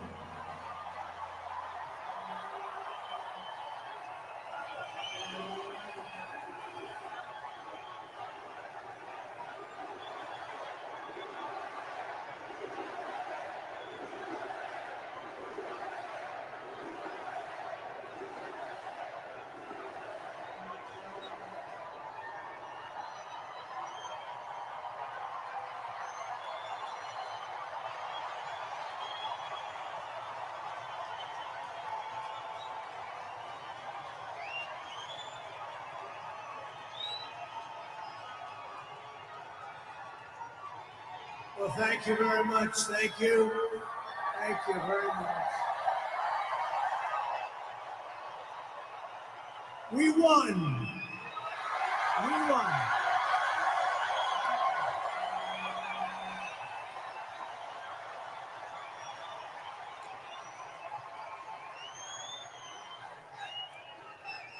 Thank you very much, everybody. What a good feeling. We like winning, don't we? Yeah? We're going to make our country greater than ever before. Hello, Washington, and hello, America. We're all over America. I'm thrilled to be back with so many friends, supporters, and true American patriots on the eve of taking back our country. That's what we're going to do, take back our country. Tomorrow at noon, the curtain closes on 4 long years of American decline, and we begin a brand new day of American strength and prosperity, dignity and pride. Bringing it all back. Once and for all, we're going to end the reign of a failed and corrupt political establishment in Washington, a failed administration. We're not going to take it anymore. We're going to stop the invasion of our borders. We're going to reclaim our wealth. We're going to unlock the liquid gold that's right under our feet, liquid gold. We're going to bring back law and order to our cities. We're going to restore patriotism to our schools, get radical left, woke ideologies the hell out of our military and out of our government. And we are going to make America great again.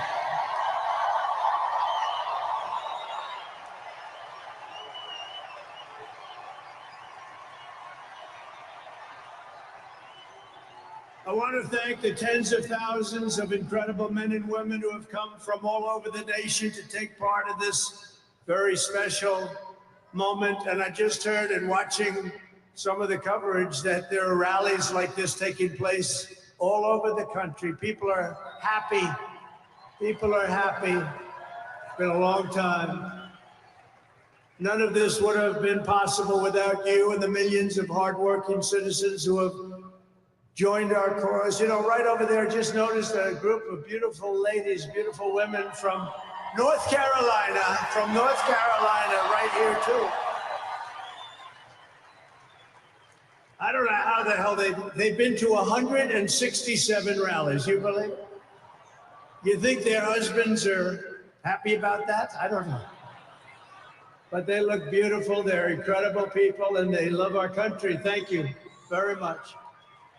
Then up here, I see we have front row Joes all over the place. Uncle Sam, Mr. Wall. Oh boy. But we've been through so much together, and for the next 4 years, I will fight for you every single day. We're going to be fighting for you.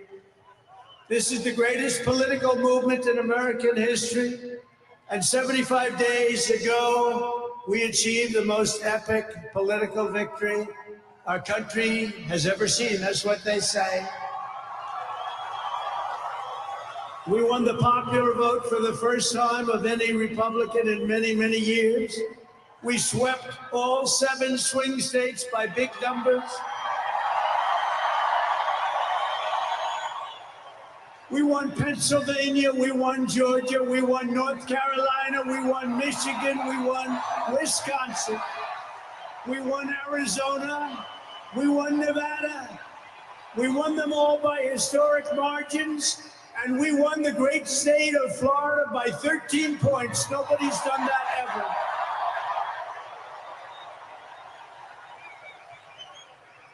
And a record that will never be broken. All 50 states shifted toward the Republican Party, the first time that that's ever happened. All 50 states. We won the largest number of African-American voters in Republican Party history. We won more Hispanic-American votes than any Republican has ever gotten before by a lot. And we won Latino men and women, and on top of that, youth, men, women, urban, suburban, rural, and people from everywhere in between are joining us in record numbers. We've never had anything like this. Too big to rig, that's what I used to say. Too big to rig. We made it too big. Oh, and they tried. They tried. It was too big. Around 9:02, they just said, let's get the hell out of here. This isn't working. They were swamped, to put it nicely. We also took back the U.S. Senate. We had some great people running. And the House Republicans won their largest popular vote majority in presidential year since 1928. We had a lot of people voting. So the Senate, the House Republicans, we got all three of them. A little bit close on those two. Senate's in great shape. House Republicans, actually, they both have great leaders. They both have great people. Heading John Thune is fantastic. And if you look at Mike Johnson, he's got a pretty tight majority, but actually it's very tight, but it's very good because we vote unified. We're really voting unified, and so it doesn't make much difference. In the election of 2024, which will be the most consequential election in American history, we not only won a mandate, but we built a new American majority that will lead our country to unparalleled success for generations to come. That's what we want to do. And someday in 30 years from now, 40 years from now, 50 years from now, some of these young people are going to say, I remember Donald Trump, he did a good job. He set us on his way. He told us, he gave us a path. Our new administration will inherit disasters at home and abroad, an economy plagued by inflation and high interest rates, a catastrophic border crisis. Nobody can believe they let people in. They have an open border policy. Do you think that makes sense? Open borders. Anybody wants to.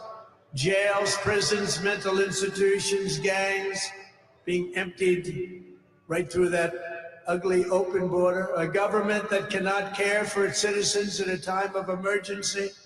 Look at what's happening in Los Angeles. Look at what's happening in North Carolina. They've treated them so badly. In a planet on the brink of World War III. It's not going to happen. That's not going to happen.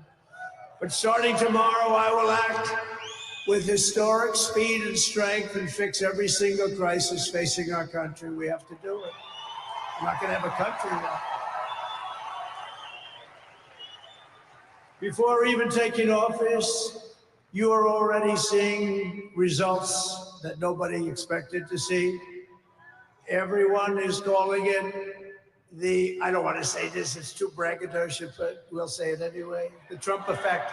It's you're the effect. Since the election, the stock market has surged and small business optimism has soared a record 41 points to a 39-year high. Bitcoin has shattered one record high after another. The major investment company known as DMAC, the properties, has announced that it will be investing between $20 and $40 billion in the United States, and SoftBank, another great company, has pledged between $100 and $200 billion. These are all investments that are only being made because of the fact that we won the election. Can you create jobs for hundreds of thousands, even millions of Americans? Today I spoke with Tim Cook of Apple. He said they're going to make a massive investment in the United States because of our big election win. And as of today, TikTok is back.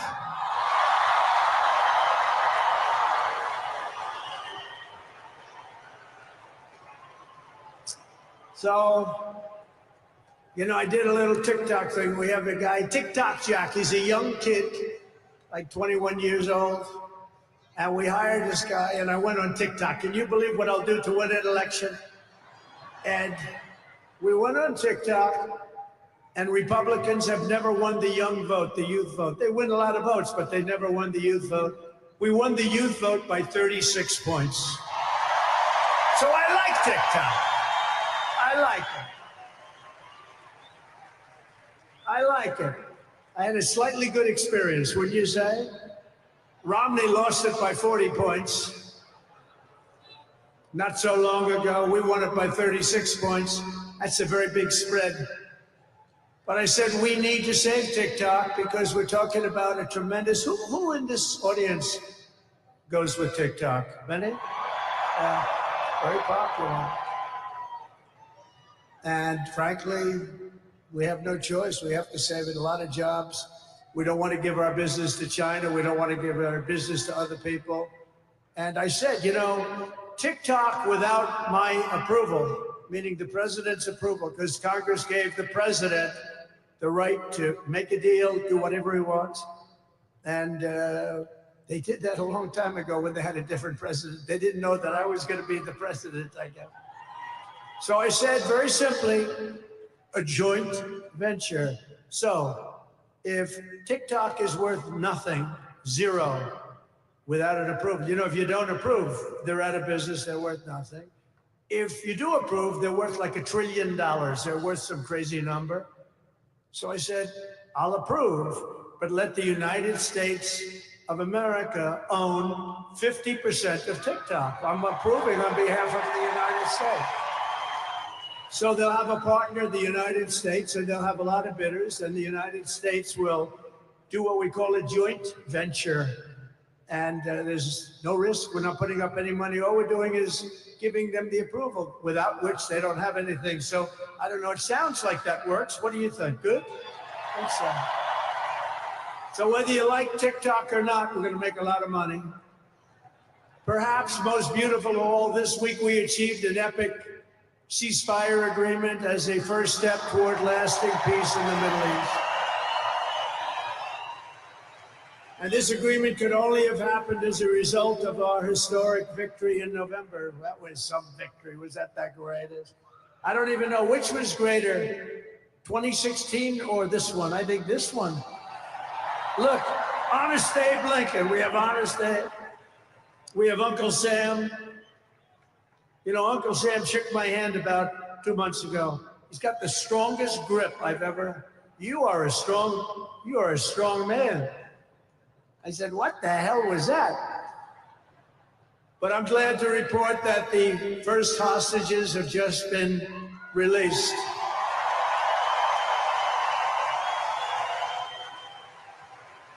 And who knows what's going to happen? I know that Biden is saying that they made the deal. Well, you know,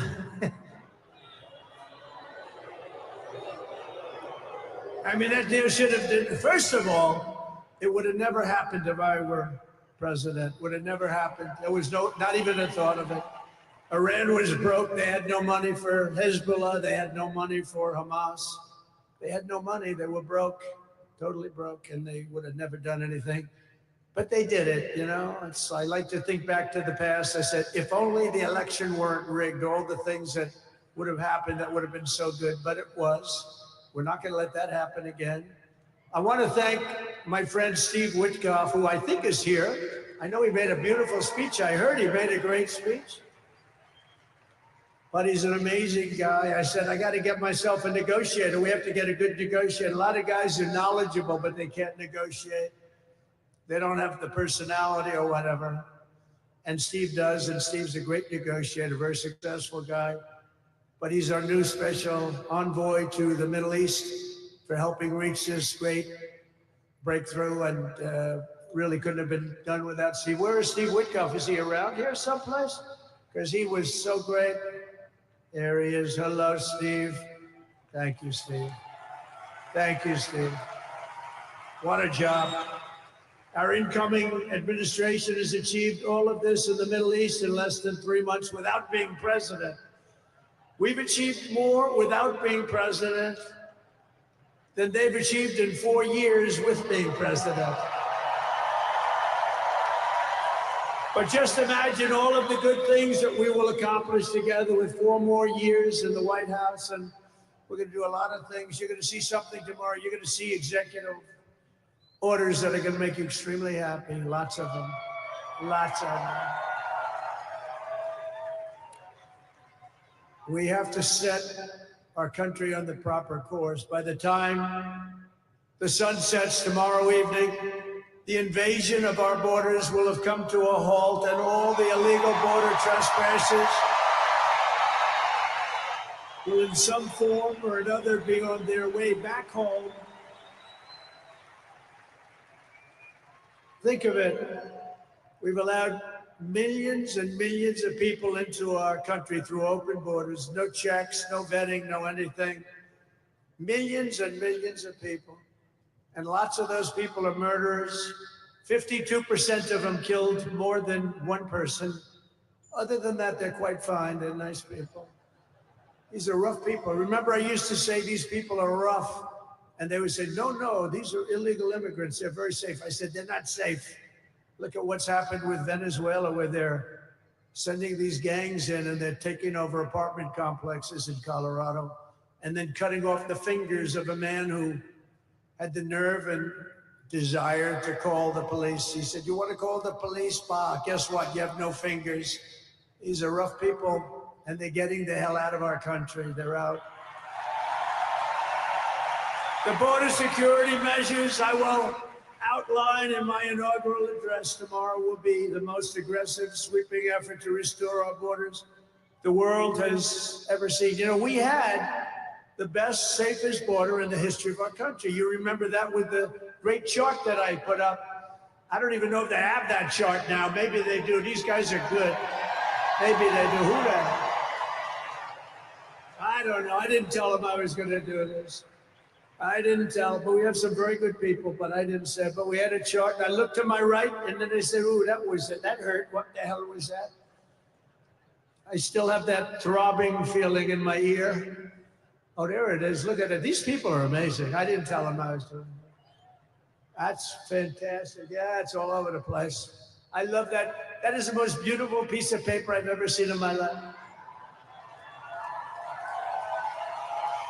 But if you look at that chart and you look at the red arrow on the bottom, that's the single lowest we ever had in history, at least recorded history, of illegals pouring into our country. We had done a great job.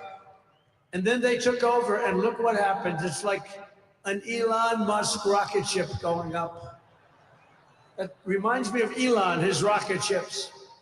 Look at that. Look at the difference. And it just continued and continued, and we're taking in people that shouldn't be here. They come in from prisons, from jails. They shouldn't be here. Mental institutions. I used to mention, and the press would always excoriate me, I'd say the late, great Hannibal Lecter came into our country today. Silence of the Lamb. Everybody see that movie? Lovely movie. And when people went to the voter booth, they said, we don't want Hannibal Lecter in our country. The press would say, why is he bringing up Hannibal Lecter? That was a fictitious character. Actually, they're not so fictitious. We have people in our country that are probably worse that we allowed in. But we will quickly reestablish control of our sovereign territory and borders. We will expel every single illegal alien, gang member, and migrant criminal operating on American soil, and remove the savage gang Tren de Aragua from the United States. Here's a little video for you to see about this gang. Go ahead. Deadly consequences. Border crisis, record high crossings are putting a strain on cities across America. It is a full-blown invasion. Armed Venezuelan gang members storming an apartment complex in Aurora, Colorado. When people talk about lack of crime, this is what they're talking about. San Antonio, Texas, just one of the latest cities to have apartment complexes taken over by members of the Venezuelan gang. Biden and Harris had created a program to bring them in under humanitarian parole. I am in favor of saying that we're not going to treat people who are undocumented cross-border as criminals. More than 13,000 illegal immigrants convicted of murder have been released into the United States. My 20-year-old daughter, Kayla Hamilton, was murdered in her own room. Kayla's murderer was apprehended by Border Patrol crossing illegally into the U.S. Kayla's murderer had been improperly released into the United States. Abolish ICE.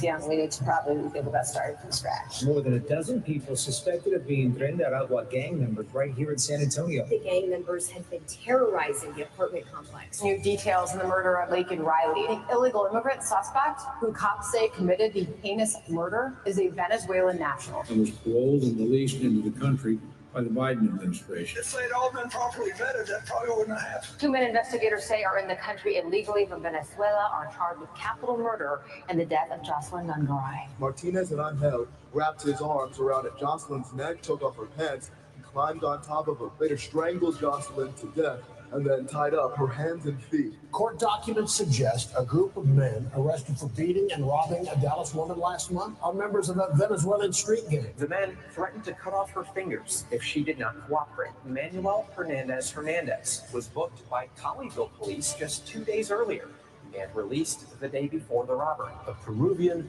gang leader who is wanted for 23 murders, who was arrested by Border Patrol near Roma, Texas, then released into America.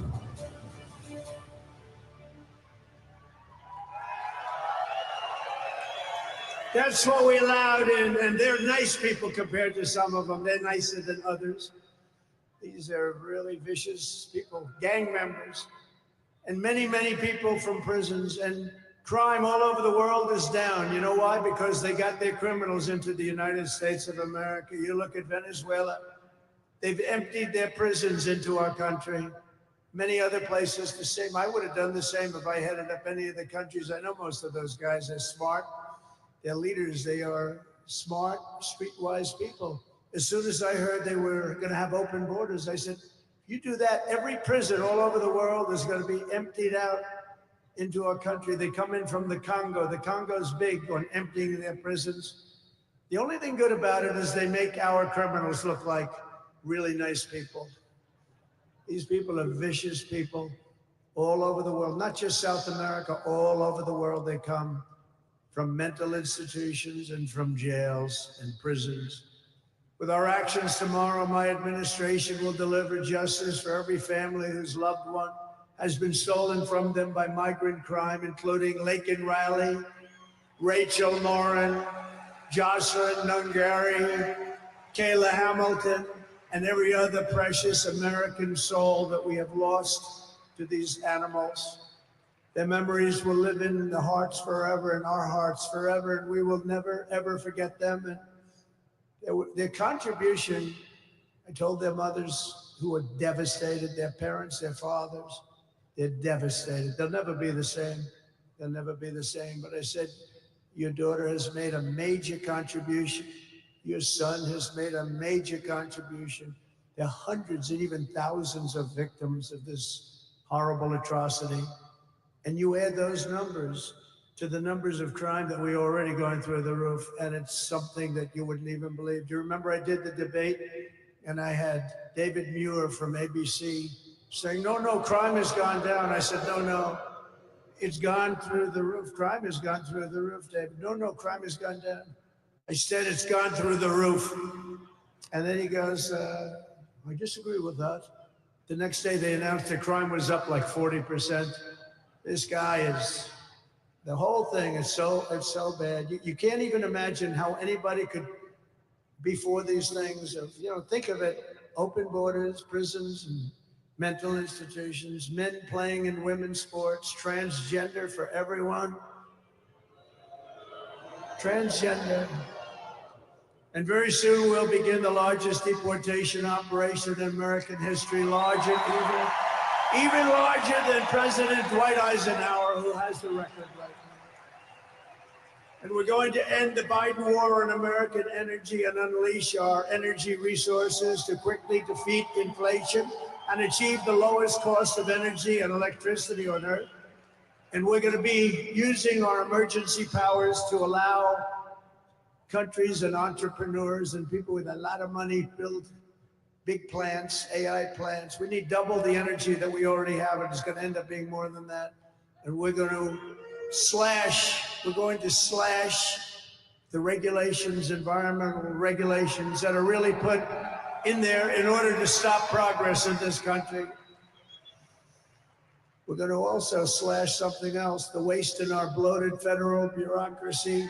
We will create the new Department of Government Efficiency, headed by a gentleman named Elon Musk, who's here someplace. I don't know where the hell he is.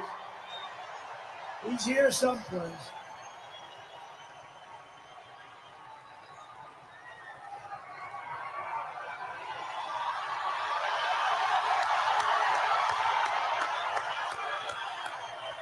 Come here, Elon. Did you see his rocket yesterday? It was captured.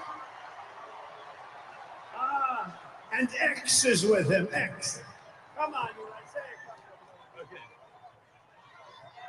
USA. Thank you, Mr. President. Sorry, little X just followed me on the stage here. He's a very enthusiastic supporter, as you can see. Yeah. So we're looking forward to making a lot of changes, and you know this victory is the start, really. What matters going forward is to actually make significant changes, cement those changes, and set the foundation for America to be strong for centuries, forever. So.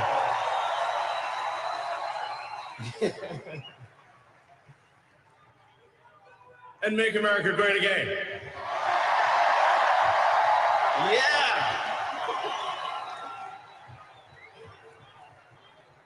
So, yeah. So anyway, we're gonna do great things here. Thank you.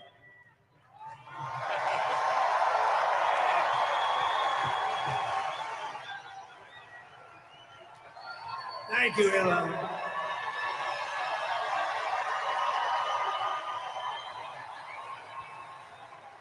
You know, I always say we have to be protective of our geniuses because we don't have too many, but that one is a good one. Now, I watched his rocket come down about 3 months ago, and I thought it was crashing. I was talking to somebody on the phone. By the way, same thing happened yesterday. It came down, and it was captured so beautifully. It came down, it's tumbling, it's a mess, it's going down. I say, oh, look at that thing, that's a disaster.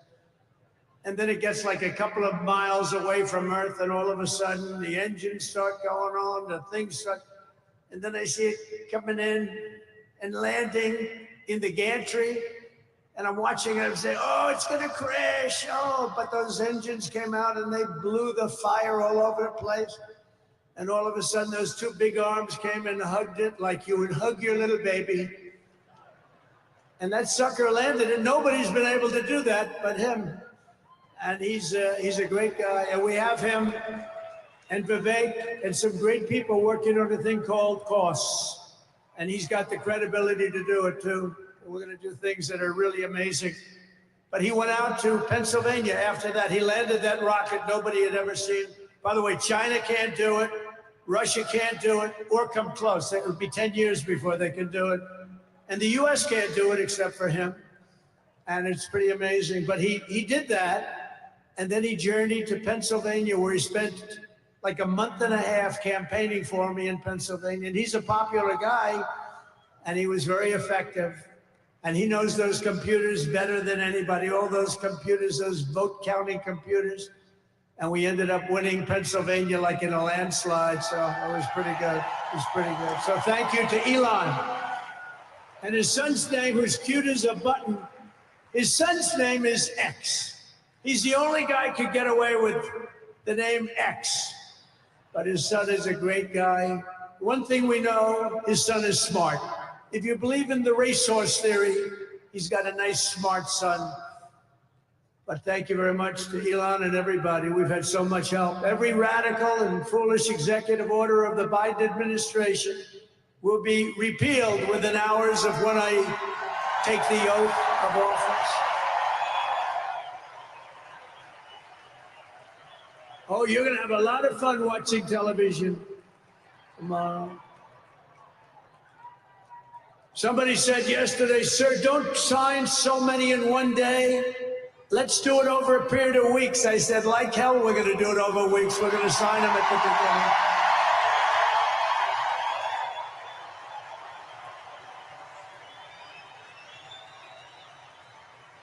You know that old story. Let's do it later, then it never gets done. No, we're doing them tomorrow. And we'll have plenty to sign in the future. Don't worry about it. It's not going to stop. But we're going to stop the destructive and divisive diversity, equity, and inclusion mandates all across the government and private sector and return our country to the merit system. You know, The Supreme Court ruled that the United States is allowed to go by the merit system, which is what made us great in the first place. That was a big, big ruling that a lot of people don't even know about, but it was a big, tremendous ruling. And you're focusing on character, competence, and qualifications in all hiring decisions. Now you're allowed to go by competence and ability and genius. You don't have to hire somebody to send up one of his rocket ships that doesn't know anything about what's happening. As a first step toward restoring transparency and accountability to government, we will also reverse the overclassification of government documents, and in the coming days, we are going to make public remaining records relating to the assassinations of President John F. Kennedy, his brother Robert Kennedy, as well as Dr. Martin Luther King Jr., and other topics of great public interest. It's all going to be released, Uncle Sam.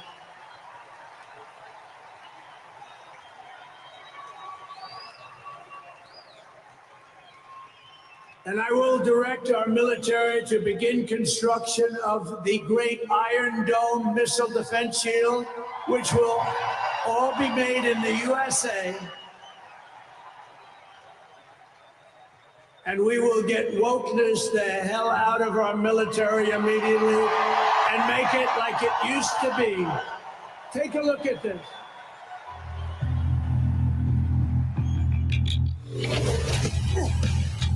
You little scumbag!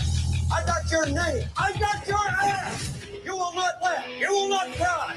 You will learn by the numbers! Happy Pride. Happy Pride Month, and actually, let's declare it a summer of pride. So you're a killer! Sir, yes, sir! Let me see your war face! Sir, you got a war face? Ah! That's a war face! Now let me see your war face! Ah! Oh, shit! You didn't convince me! Let me see your real war face! Ah! I hear it and I know, I know you wanna take. You will be a weapon. You will be a minister of death, praying for war. But until that day, you are huge. You are the lowest form of life on earth. You are not even human fucking beings. You are nothing but unorganized, grabastic pieces of amphibian shit. How to abracadabra these bitches know I got answers, so play out. It looks to me like the best part of you ran down the crack of your mama's ass and ended up with the brown stain on the mattress.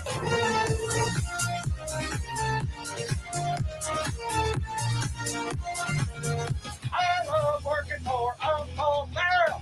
I love working for Uncle Sam. Let's be know that's who I am. Let's be know that's who I am. 1, 2, 3, 4, United States Marine Corps. 1, 2, 3, 4, United States Marine Corps.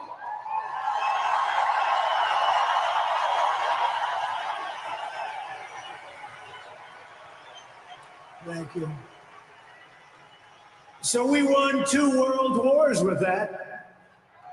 And that's the way it's going to be. The American people have given us their trust, and in return, we're going to give them the best first day, the biggest first week, and the most extraordinary first 100 days of any presidency in American history.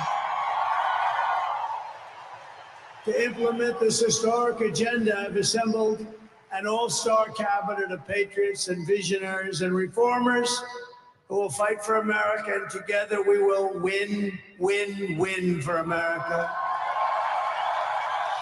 To restore the spirit of American armed forces, I have appointed Pete Hegseth as our next Secretary of Defense.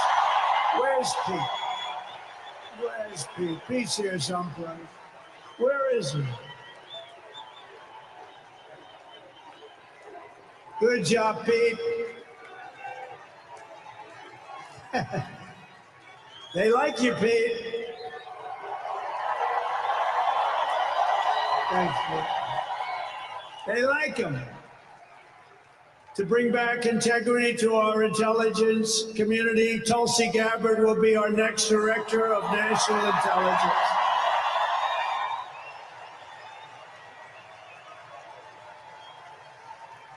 To make America healthy again, we will have Robert F. Kennedy Jr. as Secretary of Health and Human Services.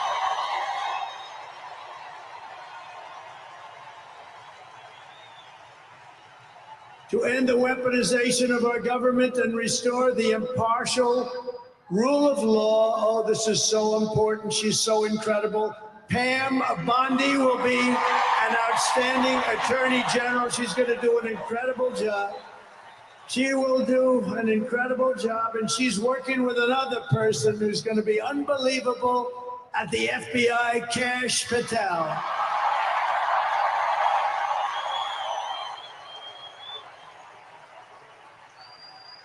And tomorrow, everybody in this very large arena will be very happy with my decision on the J6 hostages.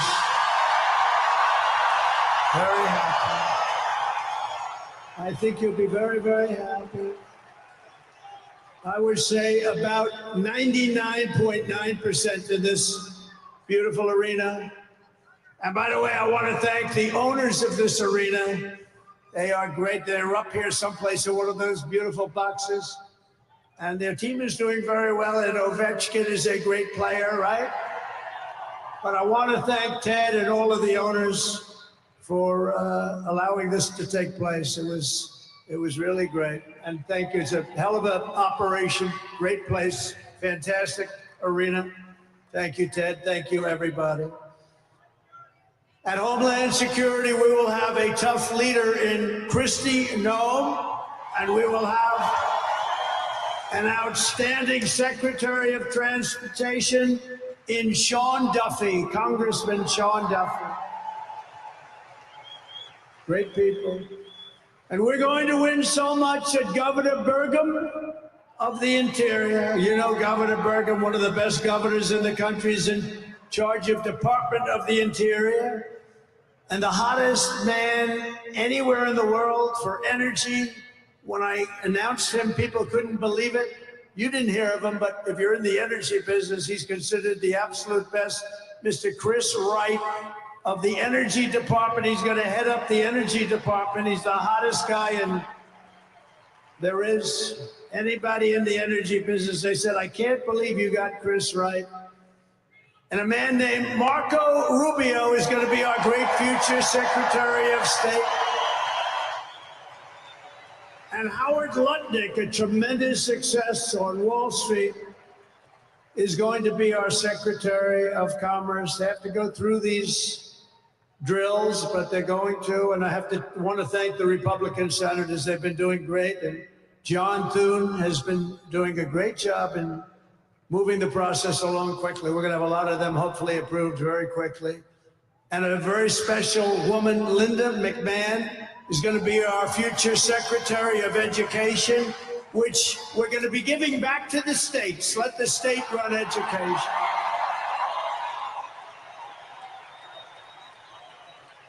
I said to Linda, Linda, I'm making you the Secretary of Education, but if you do a great job, you will put yourself out of a job because you're going to be sending it back to the states. And she's fantastic. And her staff, which has been largely hired, is fantastic. And all of the other leaders will come to me and they're going to say, do you remember I used to do this for fun? But it's really not fun, it's fact.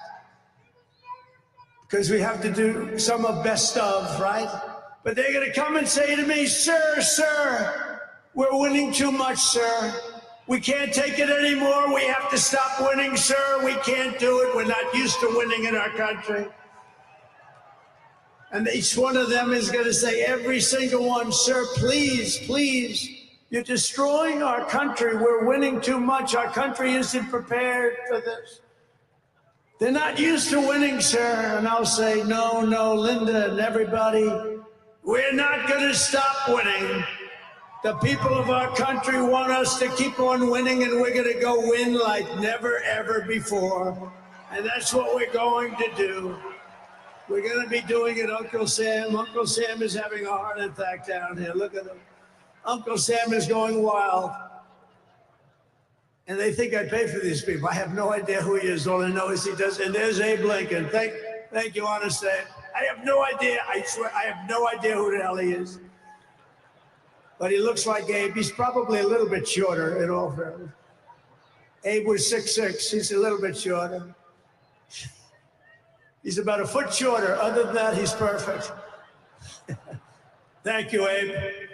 In addition to the most talented cabinet ever assembled, and we think we're hearing things like that, we will be supported in our mission by countless wonderful American patriots. First, let me thank my incredible family, and I want to thank in particular somebody that headed up the Republican Party, along with Mike, the two of them, Lara Trump, who you saw before, produced those two beautiful children. Lara Trump is unbelievable. She was the chairman of the Republican Party, and nobody ever said, oh, gee, it's a family member. They actually said, how the hell did you get her to do it?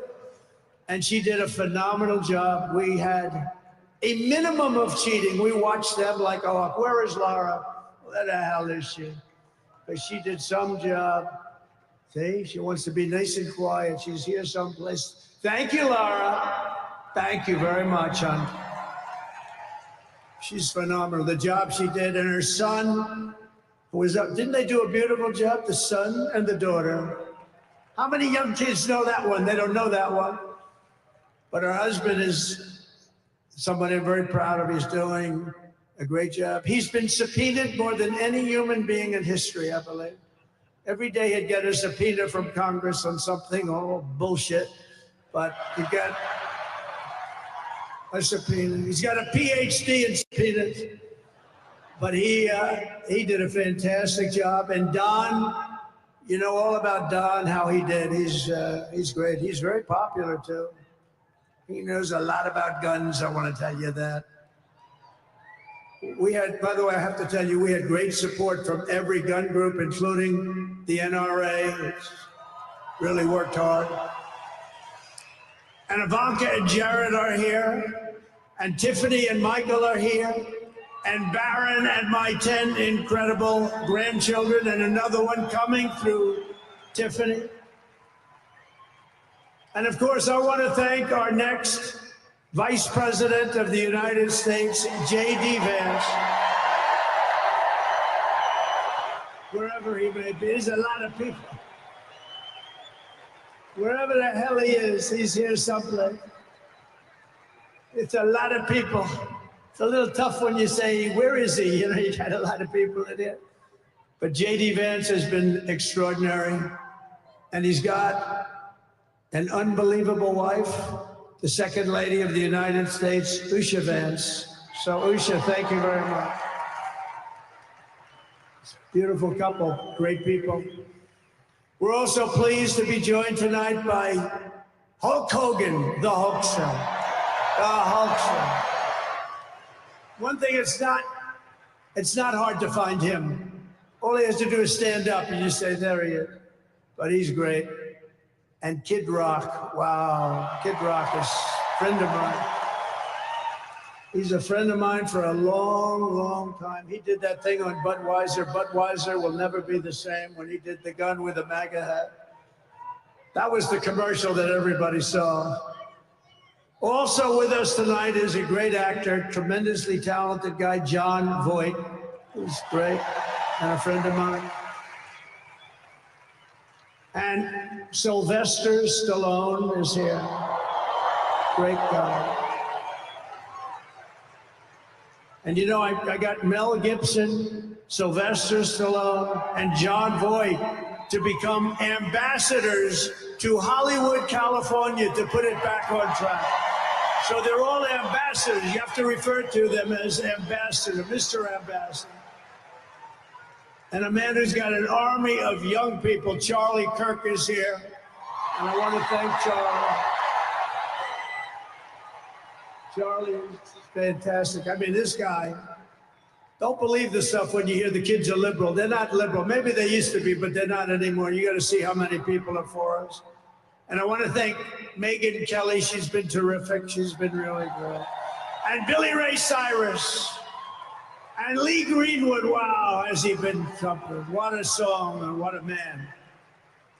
And you know, by the way, these microphones, you see the microphones? I said, what the hell are those microphones doing standing behind me? You're going to have a little special treat at the end of this speech. I don't want to tell you because you'll rush me off the stage. Get off the stage. But you have a little special treat, and I won't tell you, but let's put it this way.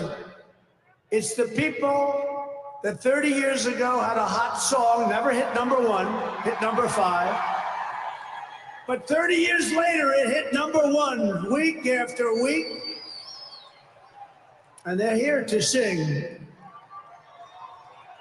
They're here to sing for you. And you won't recognize them. They're slightly larger than they used to be, but that's the way life goes. We can all tell you, that's the way life goes. There's nothing we can do about that. Sebastian Gorka, stand up, Sebastian. I see Sebastian. There's a patriot. He's been with me through thick and thin, right, Sebastian? Now he's with the administration. Thank you. Great guy. And again, I want to thank Elon for what he did in Pennsylvania. He worked so hard. He worked so hard in Pennsylvania. Great guy. And a man who is a champion. A man who took something from nothing. Everybody said, this is something will never work. It's too violent. But he understood people. He said they like violence, unfortunately, right? But a man who understood fighting better than any man ever. There's never been anything like this. What Dana White did with the UFC and building it into a monster sport franchise. So I want to thank Dana White of USC for being here. And Dana, you've done a job like nobody could have done. Thank you. A great guy and a friend of mine. A great friend of mine. He's a tough cookie. You want him on your side at all times. Every one of those people you want on your side. And we have dozens of other celebrities and everything, but we're going to get back to what we're doing. But I do want to say, in the audience, we have many governors, many senators, many members of Congress, and other distinguished guests, far too many to name, unless you'd like me to name them. No? You want me to name governors, senators, and Congress people? No. I thought you were going to say that. Sorry, governors. No, but we appreciate all of the love that we've gotten from them. I'll tell you, our House and our Senate Republicans have been unbelievable, and the governors are unbelievable, the job they're doing. Of the crime-ridden cities, the top 25, every single one of them is run by a Democrat. Does that tell you something? We don't have problems in the Republican cities. Tonight, I also want to send our love to everyone affected by the terrible wildfires raging in California. We're praying for you all. We love you all. We're going to be there very soon. I'm going to go out there on Friday to see it and to get it moving back. We're going to get some of the best builders in the world. We'll get it moving back. And I also want to pay my respects to the great people of North Carolina. You know, I won it every single time. And they've been treated very badly. FEMA almost didn't know it existed. And we're going to get North Carolina rocking and rolling, okay? We're going to get them rocking and rolling. They've been treated very badly as a state. Together we will rebuild Los Angeles better, more beautiful than ever before. We're going to get it going. We have the best builders in the world. It's the only people that could do it. Nobody else knows what the hell they're doing. And in 2028, the Los Angeles Olympics will be one of the great sporting events and patriotic celebrations in history. I was with Gianni, the head of the Olympics, and because of the wildfires, they're going to do a special job. They're going to really do something very special for the Olympics. And the opposite, some people said, oh, maybe the Olympics can't go there. It turned out just the opposite. They came to see me the other day and the committee, and it's just the opposite. So the Olympics is great. And Johnny, for the others, you know, the World Cup, Johnny is the head of it. We had our top people, Wasserman. They all came in on the Olympics, and then I saw Johnny. And we got the World Cup too. And you know, it's only because they rigged the election that I'll be your president representing you there. You know, I got both of them. I got the Olympics and I got the World Cup. And I said, you know, it's too bad. One was in 2026 and the other was in 2028. And I said, I won't be there. I won't be your president. But then they rigged the election, and now we won, so I'm going to be your president for the Olympics and for the World Cup. So, Johnny, thank you for the World Cup. And everybody, thank you for the Olympics. We're going to have a great time. We have another thing happening. 250 years. A celebration like no other. 250 years. And that's going to be taking place next year. So we have a lot of big events coming. And everything we do everything. We take it very, very seriously. But what do we do more than anything else? We put America first. And it all starts tomorrow when I raise my hand on the Bible to be sworn as we'll be sworn in tomorrow. We're all going to be sworn in together. That's the way I look at it. It's not me. It's you, greatest of all time. So we will be sworn in tomorrow. I'll be representing you as your 47th President of the United States.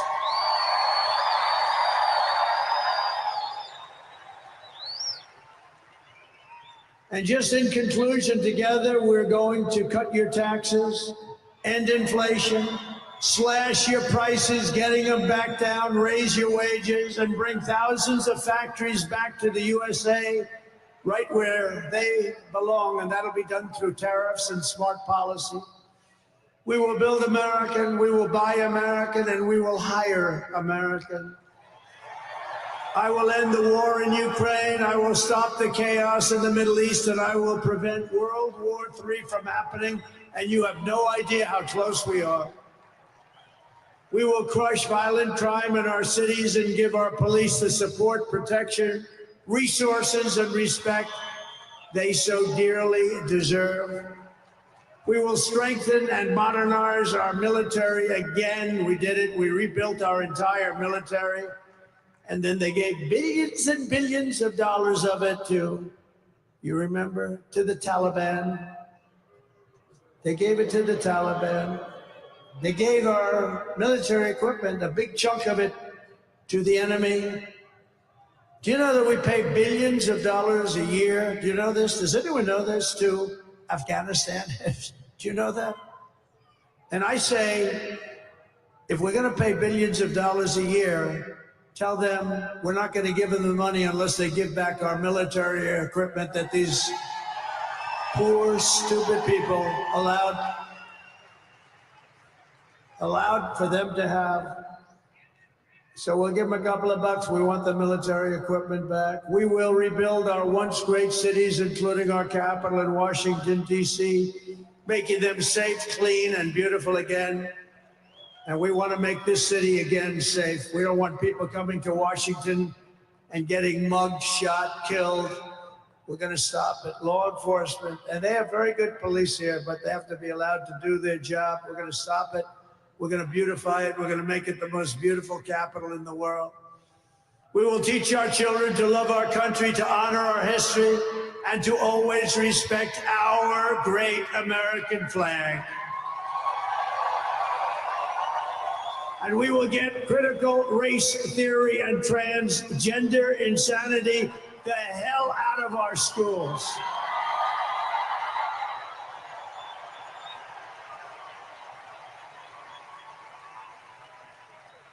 And always remember, this is so easy, this will be done tomorrow. We will keep men out of women's sports. It's over.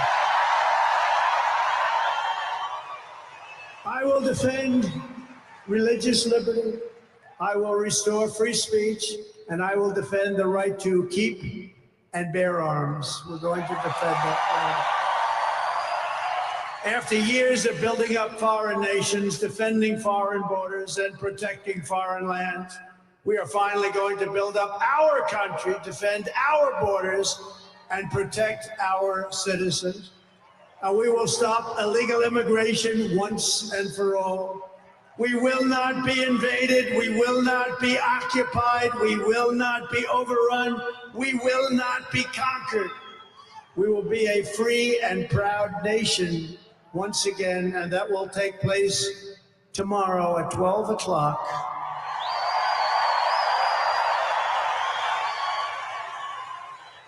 Everyone in our country will prosper, every family will thrive, and every day will be filled with opportunity and hope, and also filled with a thing called the American dream that you don't hear much about anymore.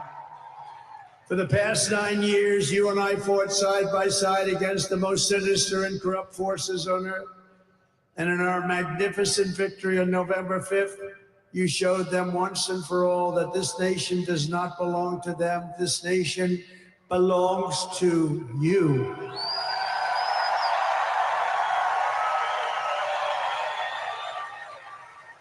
From New York to Los Angeles, from Philadelphia to Phoenix, from Chicago to Miami, and from Houston to right here in Washington, D.C. Our country was won and built by generations of patriots who gave everything they had for our rights and for our freedom. They were farmers and soldiers, cowboys and factory workers, steel workers, coal miners, police officers, and pioneers who pushed onward, marched forward, and let no obstacle stand in their path. Nothing could get in their way. Together they laid down the railroads, raised up the skyscrapers, built the great highways, won 2 world wars, defeated fascism and communism, and launched American astronauts to the moon. It was hardworking patriots like you who built this country.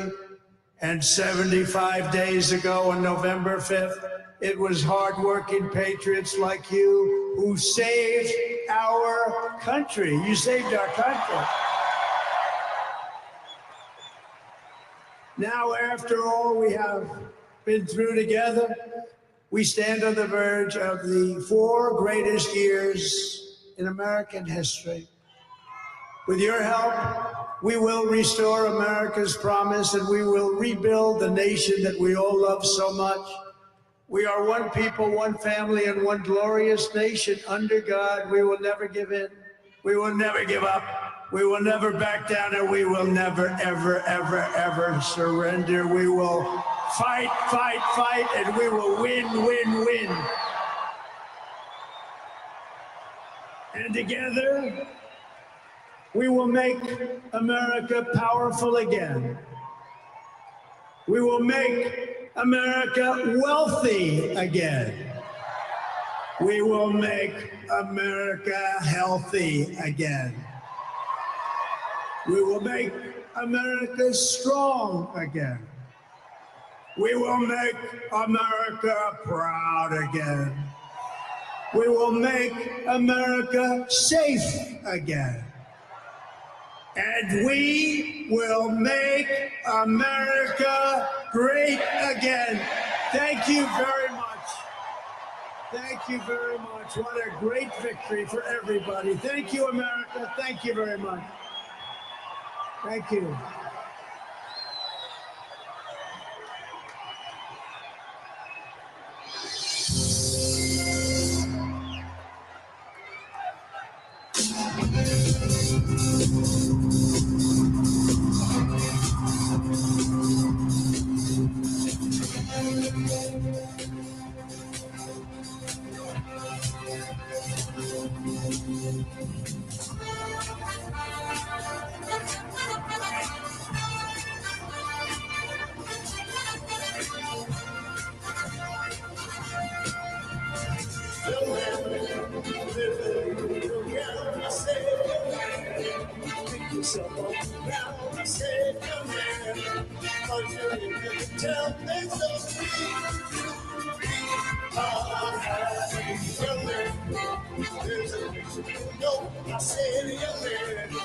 When you shut up, you can't stay there. And so you will find many ways to have a good time. Come on, everybody.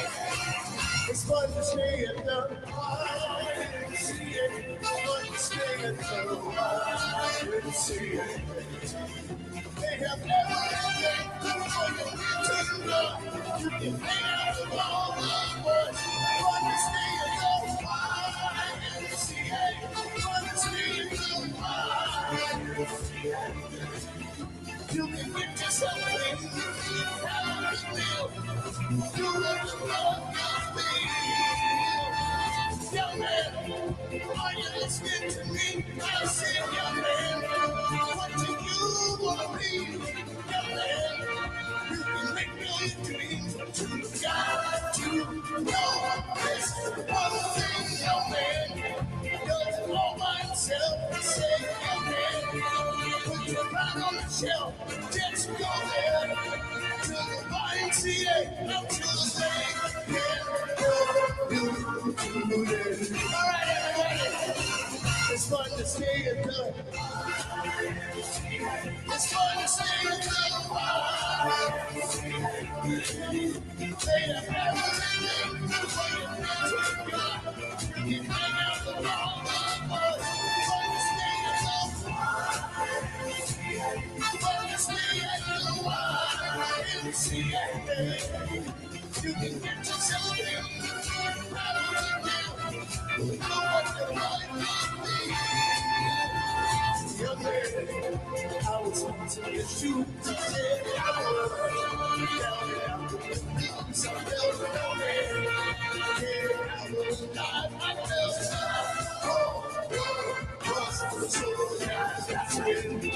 someone came up to me and said, young man, take a walk up the street, get some place there.